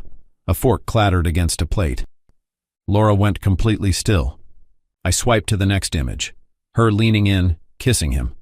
Her mother inhaled sharply, a murmur spreading through the guests. Laura's face drained of color. "What? What is this?" I kept going. The next photo showed Laura and Nathan standing outside a hotel. Then another. Both of them walking in together. A suffocating silence filled the room, heavy with shock and unspoken judgment. I turned to Laura, my voice calm. "I don't know, Laura. Why don't you tell them?" She opened her mouth, then closed it. Her hands trembled as she looked around the room, searching for help. But none came. "William, I can explain." "Explain?" I let out a cold laugh. "You told Maria I was your plan B. You said you weren't over your ex. Then you met him. You kissed him. And you took him to a hotel. So tell me, Laura, What exactly am I missing here? Her father, who had been silent up until now, slammed his hand on the table. Laura, is this true? Dad, I raised you better than this, he snapped, shaking his head in disgust. Her mother had tears in her eyes, looking at her daughter as if she didn't recognize her. No one defended her. No one took her side. Laura turned to me, desperation creeping into her voice. William, please. Pack your things and leave. We're done. There's no wedding. I pulled out my phone, opened my messages, and sent the photos to the woman I had found a few days earlier, Nathan's girlfriend, the one he was about to get engaged to. Laura saw the message being sent, her eyes widening in horror. She knew exactly what I had done. She had lost everything, and it was exactly what she deserved. Laura left that night. She packed in silence, shoving clothes into her suitcase while her parents stood in the doorway, their faces filled with disappointment. Her mother wiped away silent tears, while her father simply shook his head, saying nothing more. They had raised her better than this, and now they couldn't even look at her the same way. When she was done, she stood by the door, gripping the handle of her suitcase. Her eyes met mine, desperate, pleading. William, please. Her voice was barely above a whisper, but I didn't answer. I simply opened the door and waited. She hesitated for a moment, maybe hoping for a last-second change of heart, but when she saw the look on my face, she knew. It was over. Without another word, she stepped out, and I shut the door behind her. The fallout was immediate. Everyone who had been there that night left in stunned silence, but in the days that followed, the news spread beyond just those in the room. Friends who weren't at the dinner reached out to me, some expressing their shock, others their support. Some of them had already suspected something was off with Laura but never had proof. Now they did. As for her, it didn't take long before people distanced themselves. The friends who once admired her relationship with me saw her in a different light. The next day, I received a message from Nathan's girlfriend, thanking me for sending her the pictures. She told me she had confronted him, and though he tried to deny it at first, the evidence was undeniable.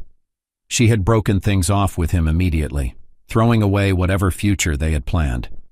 Laura must have thought this was her chance, that she and Nathan would finally be together, but she was wrong. He blocked her, cut off all contact, and moved on. The man she risked everything for didn't even want her. 3 weeks later, she showed up at my door. Her eyes were swollen, her hair was a mess, and she looked nothing like the confident woman I had once known. For a moment, she just stood there, as if she didn't know what to say. Then, in a weak, broken voice, she whispered, William, please. I made a mistake. I crossed my arms, looking at her with nothing but indifference. You sure did. Tears welled up in her eyes. I was confused. I didn't mean to hurt you. But you did, I said flatly. She took a shaky breath. Can we talk? Please.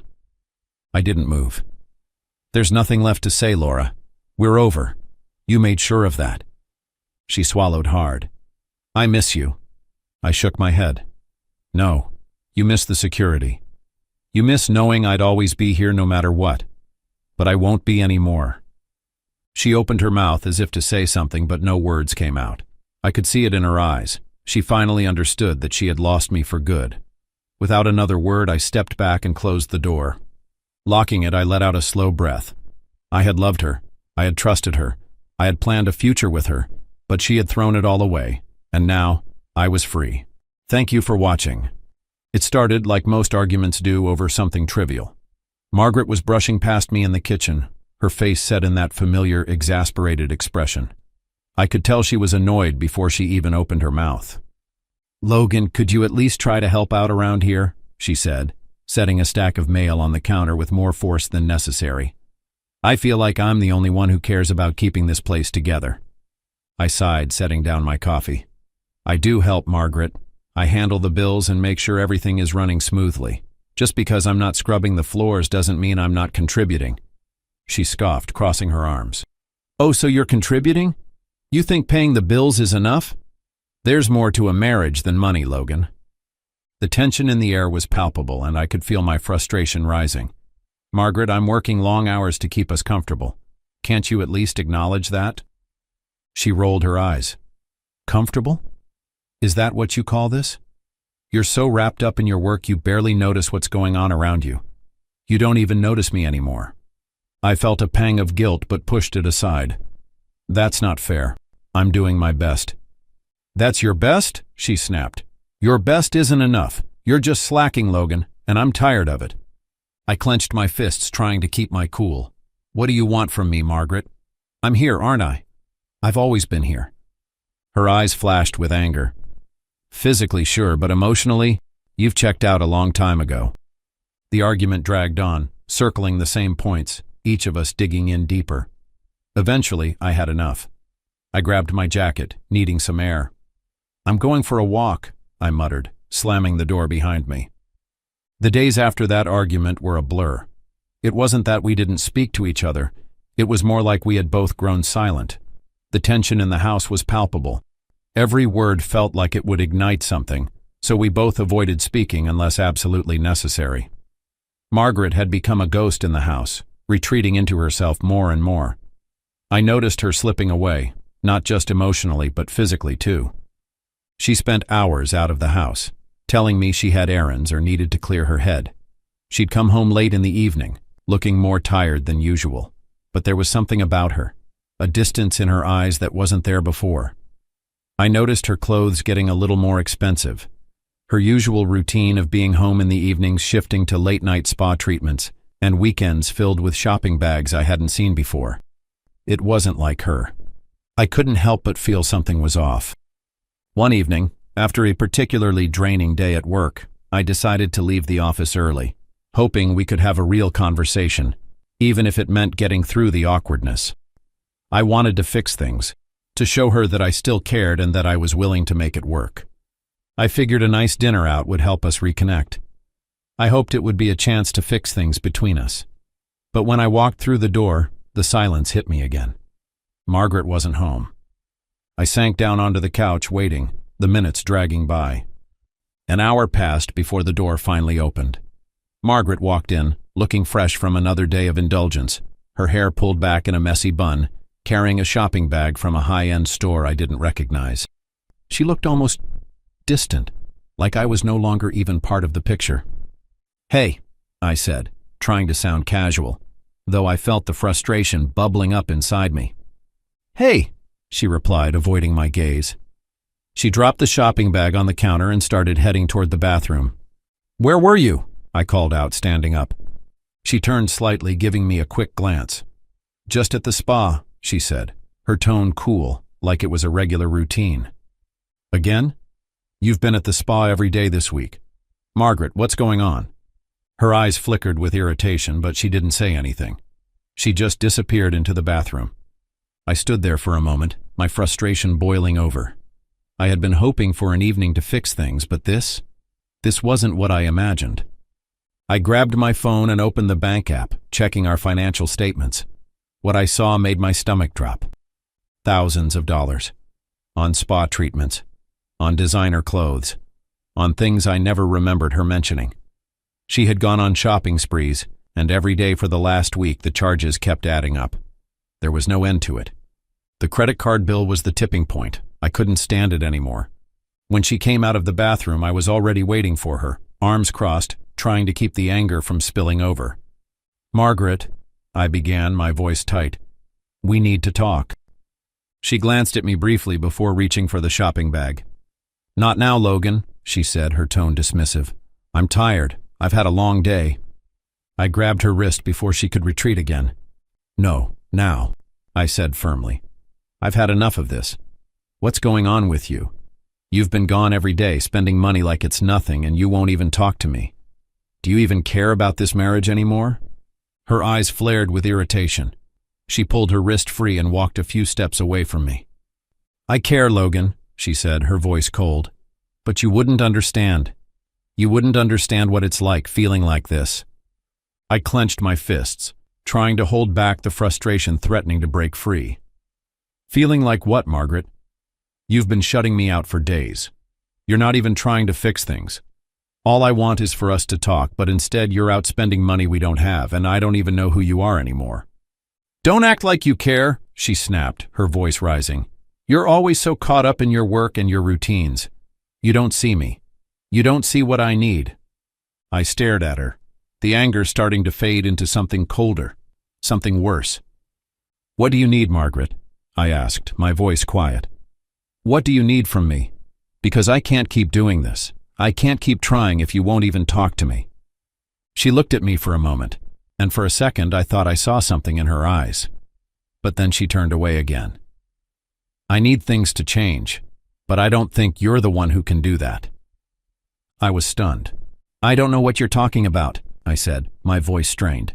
"But I do know this. I can't keep pretending nothing's wrong." She didn't say anything, but I saw the way her shoulders stiffened, the way her eyes seemed to close off, and I knew then that she was done trying too. The next day things were still tense. We barely spoke, communicating only through curt exchanges. I decided to come home early, hoping to patch things up. As I walked in, I heard Margaret's voice from the living room.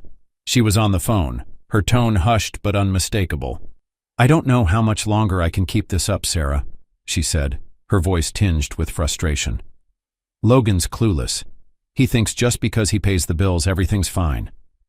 Honestly, I'm only with him for the money," she continued, her words slicing through me. "He doesn't satisfy me anymore. I have to pretend everything's okay, but it's exhausting." My chest tightened, a lump forming in my throat. I wanted to walk in, confront her, but I couldn't move. "And Alex," she said with a bitter laugh.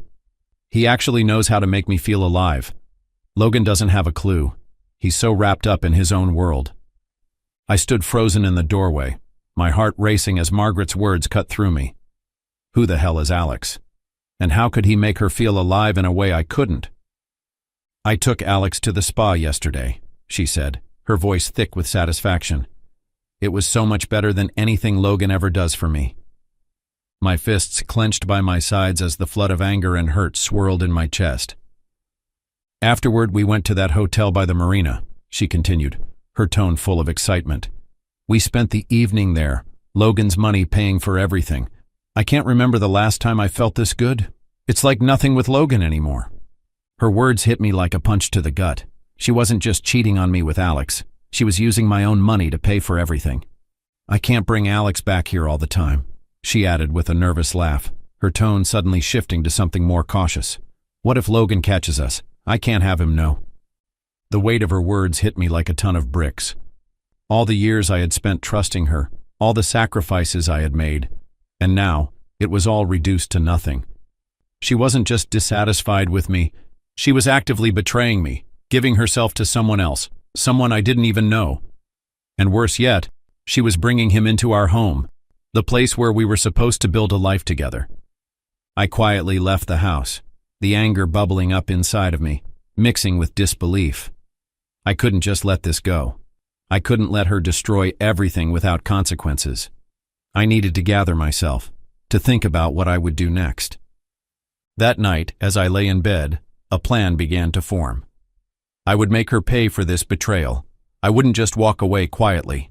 No, I would gather proof that she was cheating, right in our own home. The next day, as soon as Margaret left, I took action. I bought hidden cameras and spent the day installing them, one in the living room, another by the front door, and one in the bedroom. By the time she returned, I had everything in place.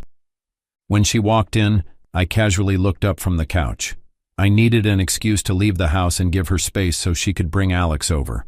So I told her I would go on a business trip, but in reality, I would stay at a nearby hotel and watch the footage from my laptop. "Hey, just wanted to let you know I'm going on a business trip tomorrow for a few days," I said, watching her closely. She glanced at me, her face unchanged. "Oh, okay," she said, almost too casually. Then, without another word, she turned and walked away. I kept my expression neutral, hiding the fact that I knew exactly what she would be doing while I was away. The next morning, I left the house early and headed to a nearby hotel. I set up my laptop and started watching the footage from the hidden cameras. The tension in my chest was almost unbearable as I waited for something, anything that would confirm what I already knew. Margaret went out again just like I expected. The hours dragged on as I waited for her to come back. Finally, she returned, walking through the door, acting completely normal, as if everything was fine. There was nothing strange about her behavior so far. Then, in the evening, a man came to the door, probably Alex. He stepped inside, and I watched as they greeted each other, kissing passionately. My stomach twisted as they exchanged a few words, and then they made their way straight to the bedroom. I couldn't believe what I was seeing, but at the same time, I felt a cold sense of relief. This was it, the proof I needed. I turned my attention to the camera in the bedroom and watched as they went inside. The door closed behind them, and what happened next confirmed everything. They didn't waste any time. My heart hammered in my chest as I saw them together in bed, naked. It was undeniable. The betrayal was right in front of me. The next day I went to a lawyer.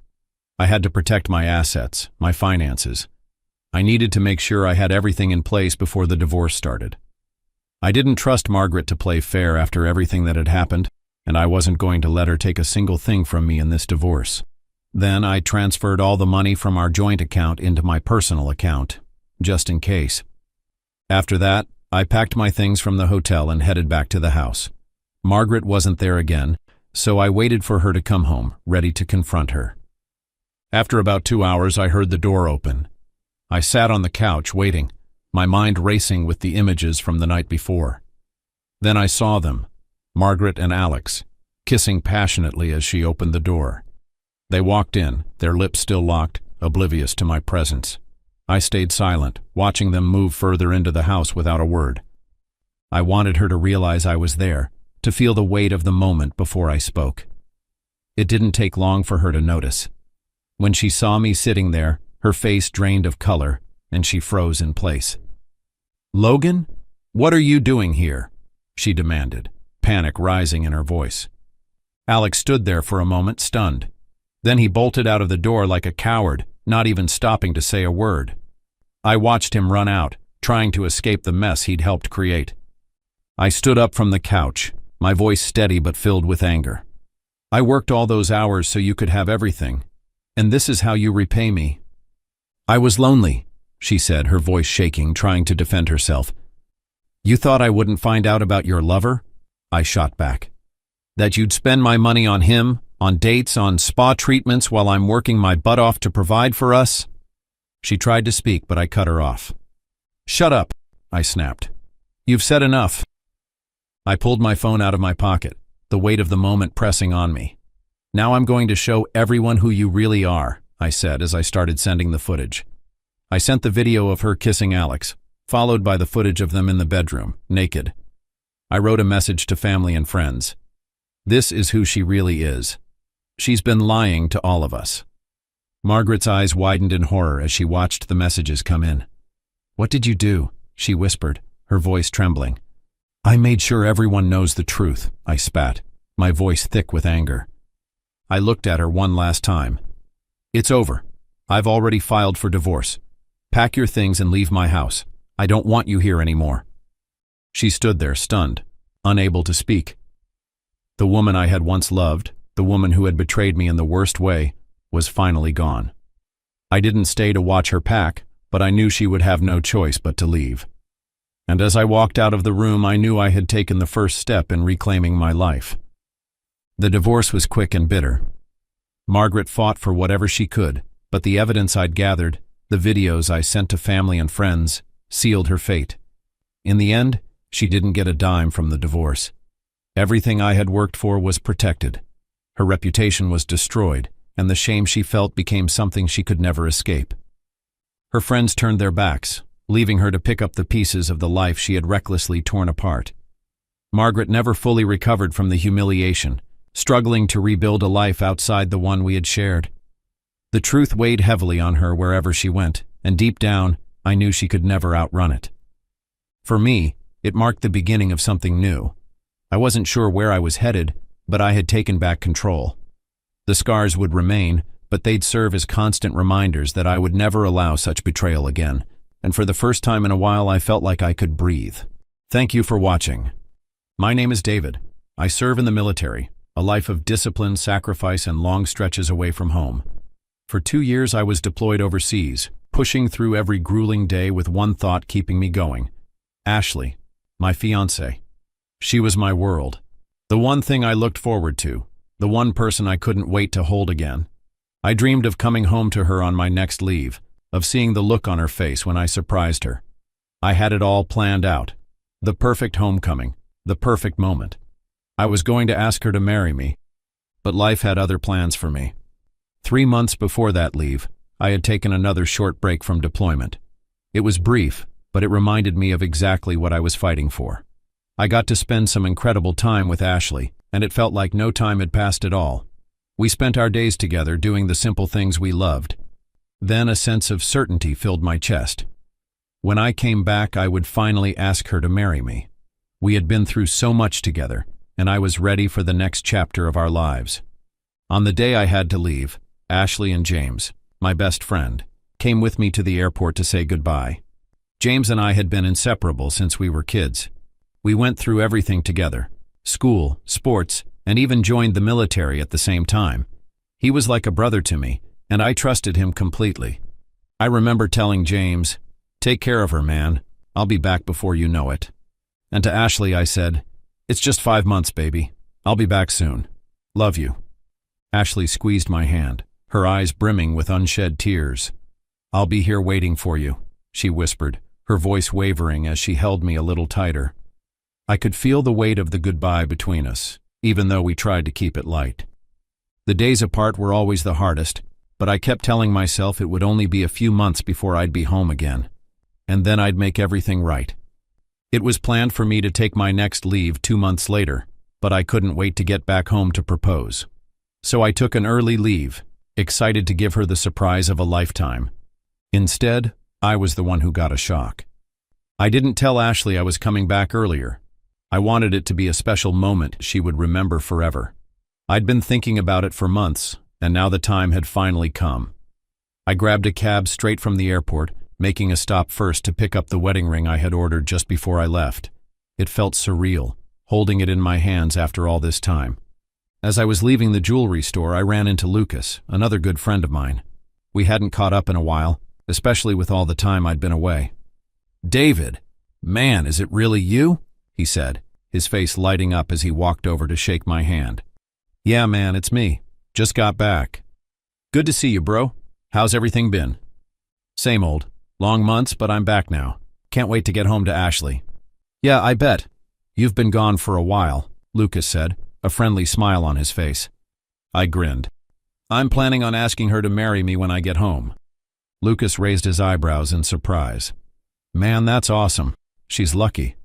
"I'm the lucky one," I said, holding up the ring.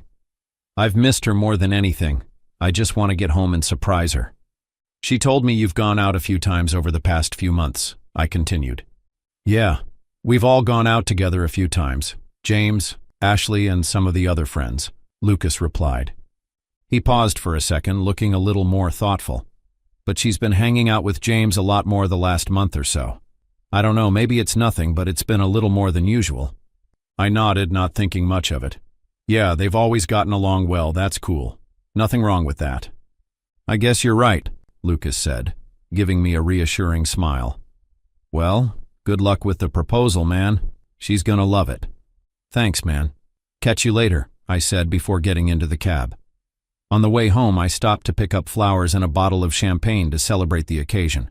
I couldn't wait to get back to be with her again. When I arrived, I saw James's car parked outside. I didn't think much of it at first. I just couldn't wait to get inside and surprise Ashley. But when I stepped through the door, the house was eerily quiet. No one was in the living room. I walked further in, wondering where they both were. And then I heard it. Moans, coming from the bedroom. My heart dropped into my stomach as I quietly walked toward the sound. I reached the door, my hand trembling as I pushed it open.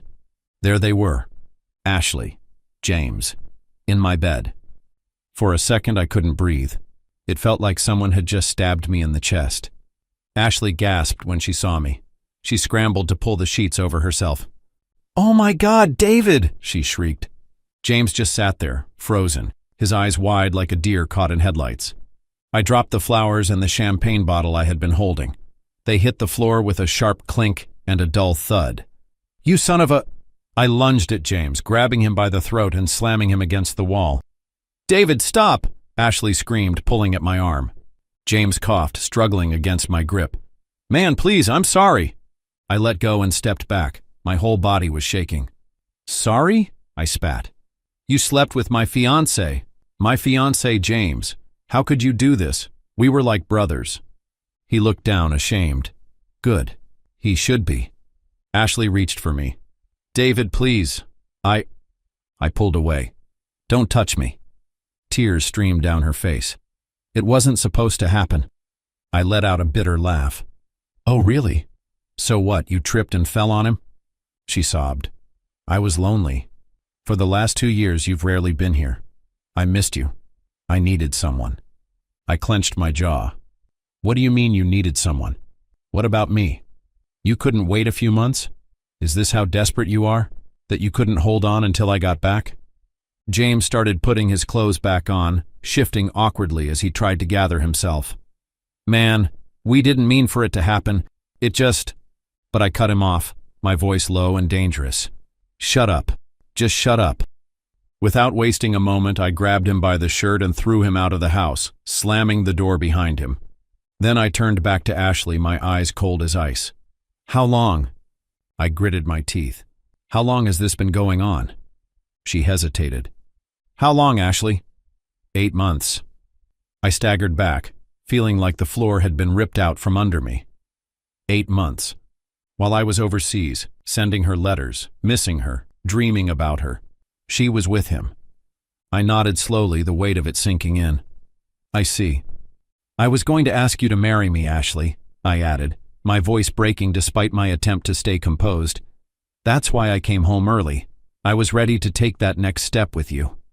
She froze, her eyes wide with shock. David, But I couldn't hear it anymore. Not her excuses, not her explanations. I walked to the closet, grabbed a suitcase, and started throwing her clothes inside, stuffing them in roughly. Ashley panicked, grabbing my arm desperately. David, wait! What are you doing? Let's talk about this. There's nothing to talk about, I said coldly, my voice tight with anger. She grabbed my arm, her tears falling. I love you. I jerked away. No, you don't. You loved having me there, but the moment I wasn't, you found someone else. Her voice cracked, full of regret. It was a mistake, I swear. I never stopped loving you. I zipped up the suitcase with finality and threw it toward the door. Here are your things. Take them and get the hell out of my house. We're done. Ashley grabbed my arm one last time, her voice pleading. Please, David, please don't leave me. I'm sorry. I looked at her, really looked at her. The woman I once loved more than anything. Now all I felt was disgust. You made your choice, Ashley. Now live with it.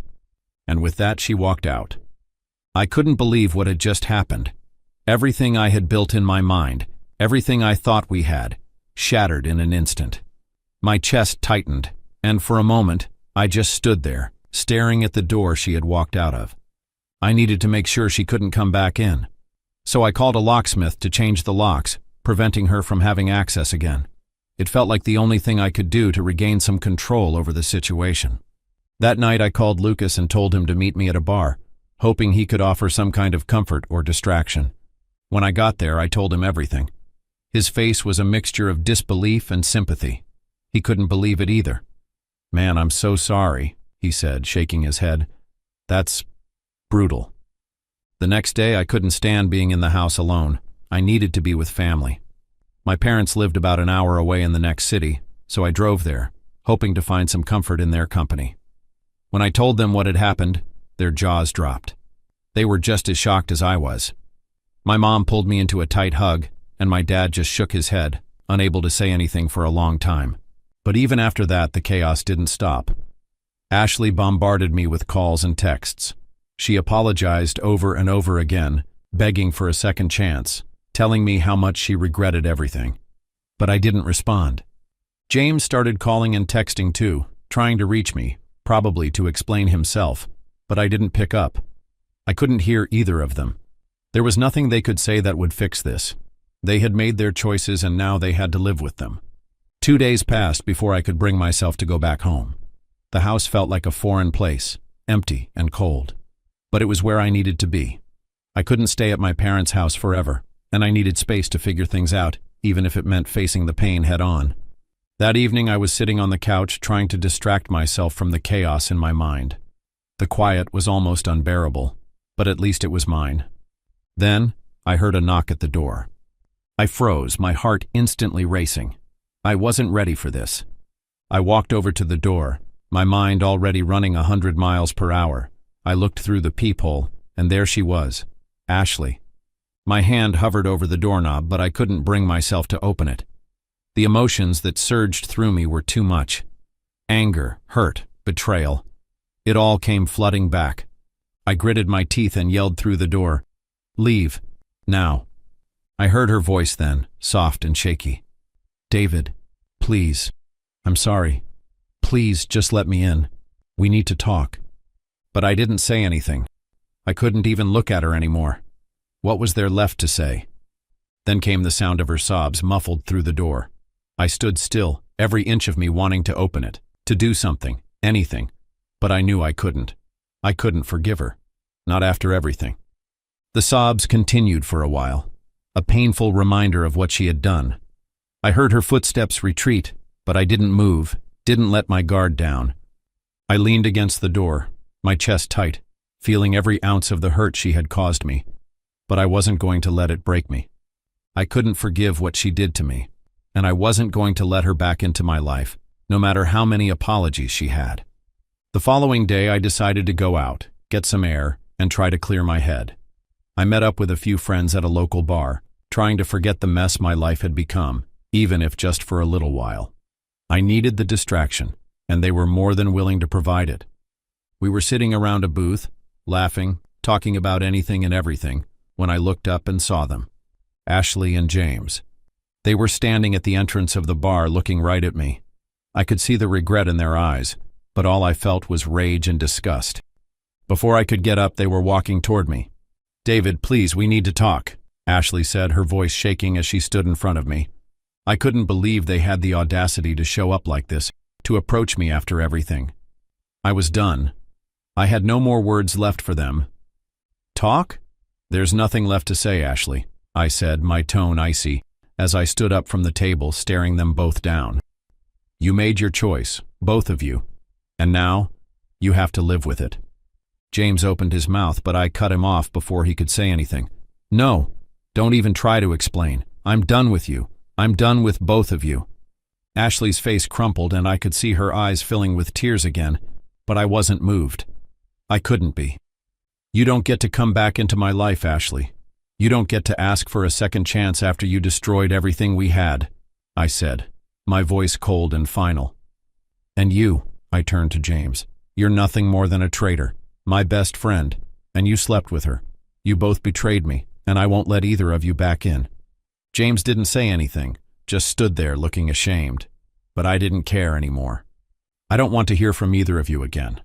Don't call me, don't text me, don't come looking for me. We are done, and that's final." With that, I turned and walked away, leaving them standing there in the middle of the bar. As I walked out, I could hear Ashley calling my name, but I didn't stop. I wasn't going to let them drag me back into the mess they'd created.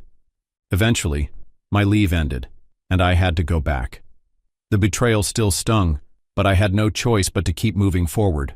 Slowly, the pain faded enough to breathe again, though the scars would stay with me for a long time. I sold the house, packed up my life, and moved to a new city far away from them. I also heard through mutual friends that Ashley and James eventually got together, but that relationship didn't last. They both moved on as far as I knew, but I never saw either of them again.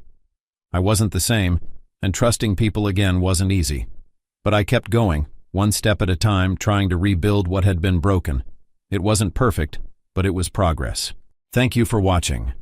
My name is Jimmy, and I've always believed that hard work could fix most things. It's just how I was raised, grind through the problems, and everything will eventually fall into place. That philosophy shaped every aspect of my life, especially my marriage to Kim. Kim and I had been married for 3 years. We met at a friend's party, and I was immediately drawn to her. She was lively, always the center of attention, the kind of person who could light up a room just by walking into it. I was quieter, more reserved, but somehow we clicked. For a while, it felt like we were perfect together. But over time, things started to change.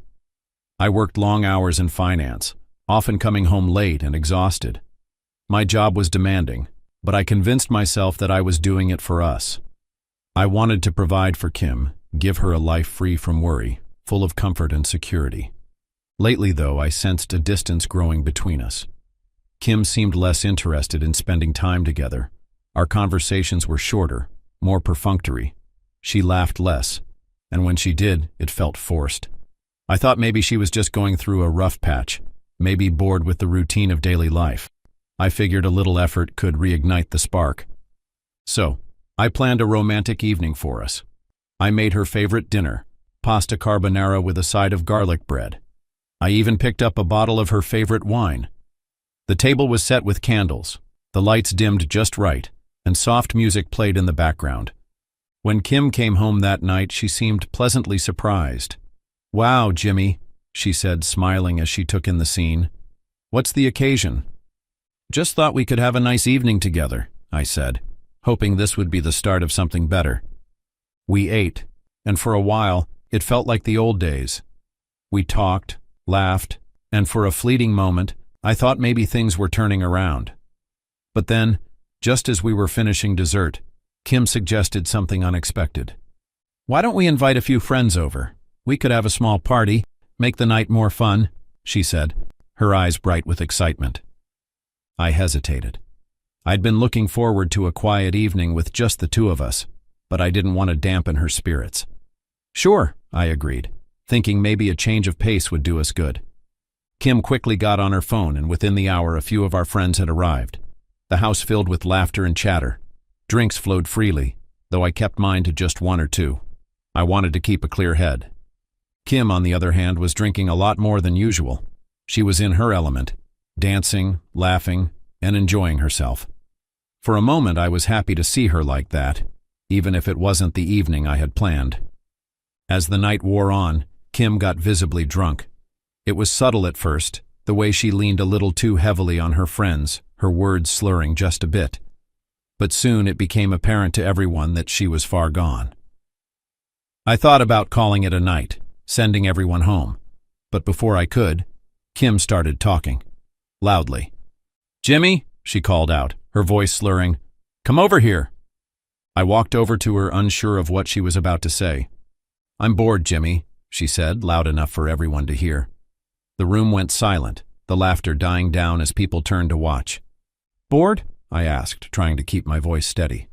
"Yes, bored," she continued, swaying slightly. "Our life, it's so predictable, so dull. I need excitement. I need more." I felt a knot form in my stomach. "Kim, maybe we should talk about this later." But she wasn't finished. "And you know what? I found that excitement elsewhere. I've been seeing someone else. Actually, a few others," she said with a laugh that chilled me to the bone. Our friends exchanged awkward glances, unsure of what to do. I stood there, frozen, unable to process what I was hearing. Kim looked at me, her expression a mix of defiance and drunken nonchalance. "I'm tired of pretending, Jimmy. I'm tired of this boring life." Her words hit me like a truck, and for a moment I felt like I couldn't breathe. I didn't know what to say, what to do. I looked around the room at our friends, who were either looking away or staring at the floor, uncomfortable and unsure how to react. "I think it's time everyone leaves," I said quietly, my voice betraying none of the storm raging inside me. One by one, our friends shuffled out, murmuring awkward goodbyes and apologies they didn't need to give. Kim stood in the middle of the room, swaying slightly, looking at me with an expression I couldn't quite read. When the last person left, I closed the door and turned to Kim. "You've had too much to drink," I said. "You should go to bed." She nodded, stumbling towards the stairs without another word. I watched her disappear, the sound of her footsteps fading as she reached our bedroom. I sat down on the couch, the weight of the evening crashing down on me. Kim's words replayed in my mind, each one cutting deeper than the last. She was bored. She was seeing other men. Everything I had been working so hard to build, the life I thought we were creating together, it was nothing to her. I couldn't help but wonder if what Kim had said was real or just drunken exaggeration. Was she just trying to shock me, Or was there truth in her slurred confession? The gnawing uncertainty wouldn't let me rest. I needed to know the truth. When I was sure Kim had finally fallen asleep, I quietly made my way upstairs. I stood outside our bedroom door for a moment, listening to her steady breathing, then slipped inside and picked up her phone from the nightstand. My hands trembled as I held it, feeling both dread and determination. I tiptoed downstairs, returning to the living room. I needed space, a place where I could brace myself for whatever I might find without waking her. I sat down on the couch, the phone heavy in my hand, and unlocked it, heart pounding with each tap. I opened her messages, and what I found made my blood run cold. There were intimate messages with 4 different men. Each conversation painted a vivid picture of betrayal. Flirty texts, promises of secret meetings, and professions of excitement that she never shared with me. My stomach turned as I scrolled further, the messages becoming more explicit. And then, the photos. In each chat, there were photos of Kim with the other men, selfies taken in places I didn't recognize, intimate snapshots that left no doubt about their relationship. But there were videos too, each one worse than the last, showing her in moments I thought were reserved for us alone. I couldn't believe what I was seeing. My wife, the woman I had loved and trusted, was someone I didn't recognize anymore. I dropped the phone onto the couch as if it had burned me, unable to look any longer. My world felt like it had collapsed around me, the weight of her betrayal pressing down like a crushing force. For a moment, I sat there in stunned silence, trying to breathe, trying to think. But the more I tried, the angrier I became. I wanted to storm upstairs, wake her up, confront her, demand answers. But something inside me stopped. I knew that in her drunken state, I wouldn't get the answers I needed, only more lies or excuses. Instead, I stayed in the living room, head in my hands, trying to process the torrent of emotions surging through me: anger, humiliation, heartbreak. This wasn't just about the betrayal. It was about everything it represented. The years I had spent building a life with Kim, the sacrifices, the dreams, all shattered in a single night. I realized then that this wasn't something we could come back from.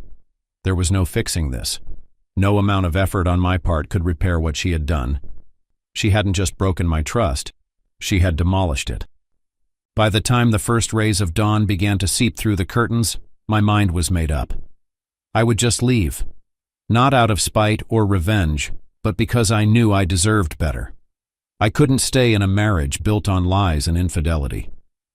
I gathered a few things into a bag, grabbed my car keys, and left the house without a word. The future was uncertain, but one thing was clear. It was time to start anew, away from Kim and the wreckage of our marriage. The first call I made was to my lawyer, instructing him to prepare the divorce papers. Next, I called my accountant to ensure that my financial affairs were in order. I didn't want to leave any loose ends.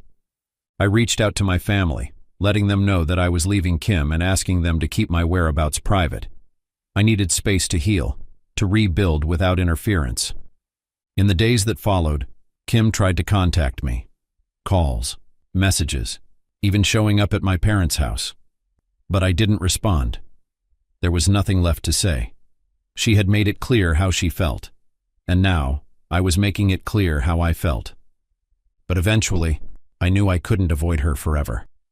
One evening, after yet another barrage of calls, I finally picked up the phone. "Where are you?" Kim's voice was frantic, filled with desperation. "What do you want, Kim?" I asked, my voice steady but cold. "Why did you leave our house for no reason and without telling me anything? Come back," she pleaded. "For no reason?" I replied, my tone unwavering.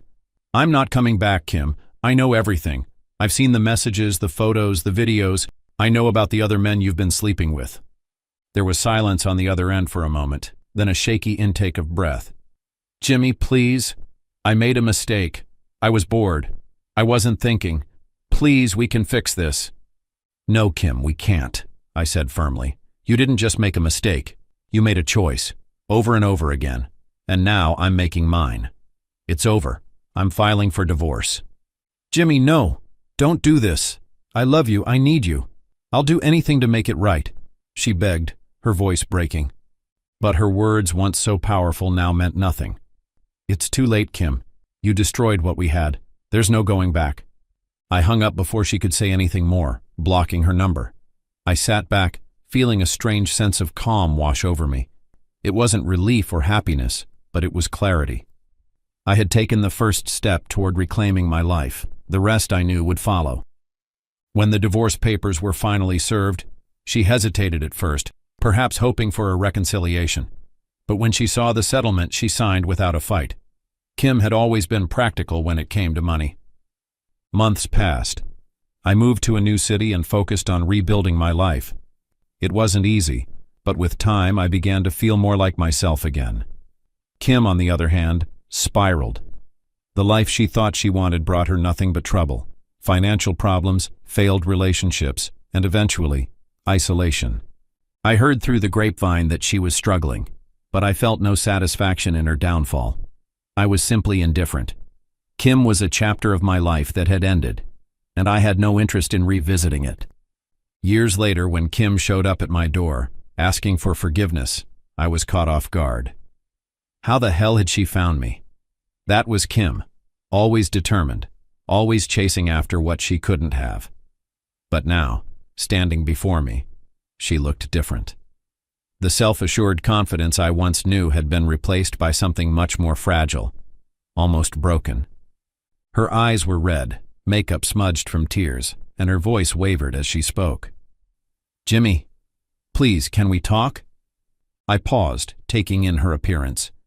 The years of anger, sadness, and confusion rushed back, but now there was a sense of calm that I hadn't expected. I had moved on, rebuilt myself, and here she was, as if everything between us could be undone with a conversation. "How did you find me?" I asked, my voice a mix of disbelief and cold detachment. She hesitated, avoiding my gaze. "I hired a private investigator. I couldn't live with the guilt anymore. I needed to see you, to make things right." A bitter laugh escaped me. "Make things right? After everything? You think you can just walk in and fix it?" Tears welled up in her eyes as she stepped closer. "I know I don't deserve this, but I've made so many mistakes. I've lost everything, Jimmy. Please, just let me explain." I took a step back, creating space between us. "Explain? There's nothing to explain. You had your chance. It's over." Her voice cracked as she tried again. "I didn't realize what I had until it was gone. I've been paying for it every day. I'm sorry, Jimmy. Please, I need you. I need you back."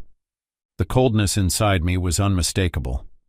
"You only needed me when it was convenient for you," I said, my voice steady but distant. "When I gave you everything, when I was there for you, you were already somewhere else. It was never about us. It was always about you." Her body tensed, but she continued. "I was stupid, Jimmy. I made a huge mistake, but I swear, I've changed. I've learned. Please, I'll do anything to make it right." I didn't feel anger, just exhaustion. "You can't fix this with words, Kim. It's too late for that. You've made your choices, and so have I." She choked back a sob, desperation creeping into her voice. "Please, Jimmy, don't do this. I know I messed up, but I've learned my lesson. I can't go on without you." I stared at her for a long time, but my heart remained untouched. "You can't undo the past. You don't get to come back into my life after everything and think it will all be okay." Her face crumpled as she fell to her knees, sobbing uncontrollably. "Please, don't leave me. I've lost everything, Jimmy. I can't lose you too."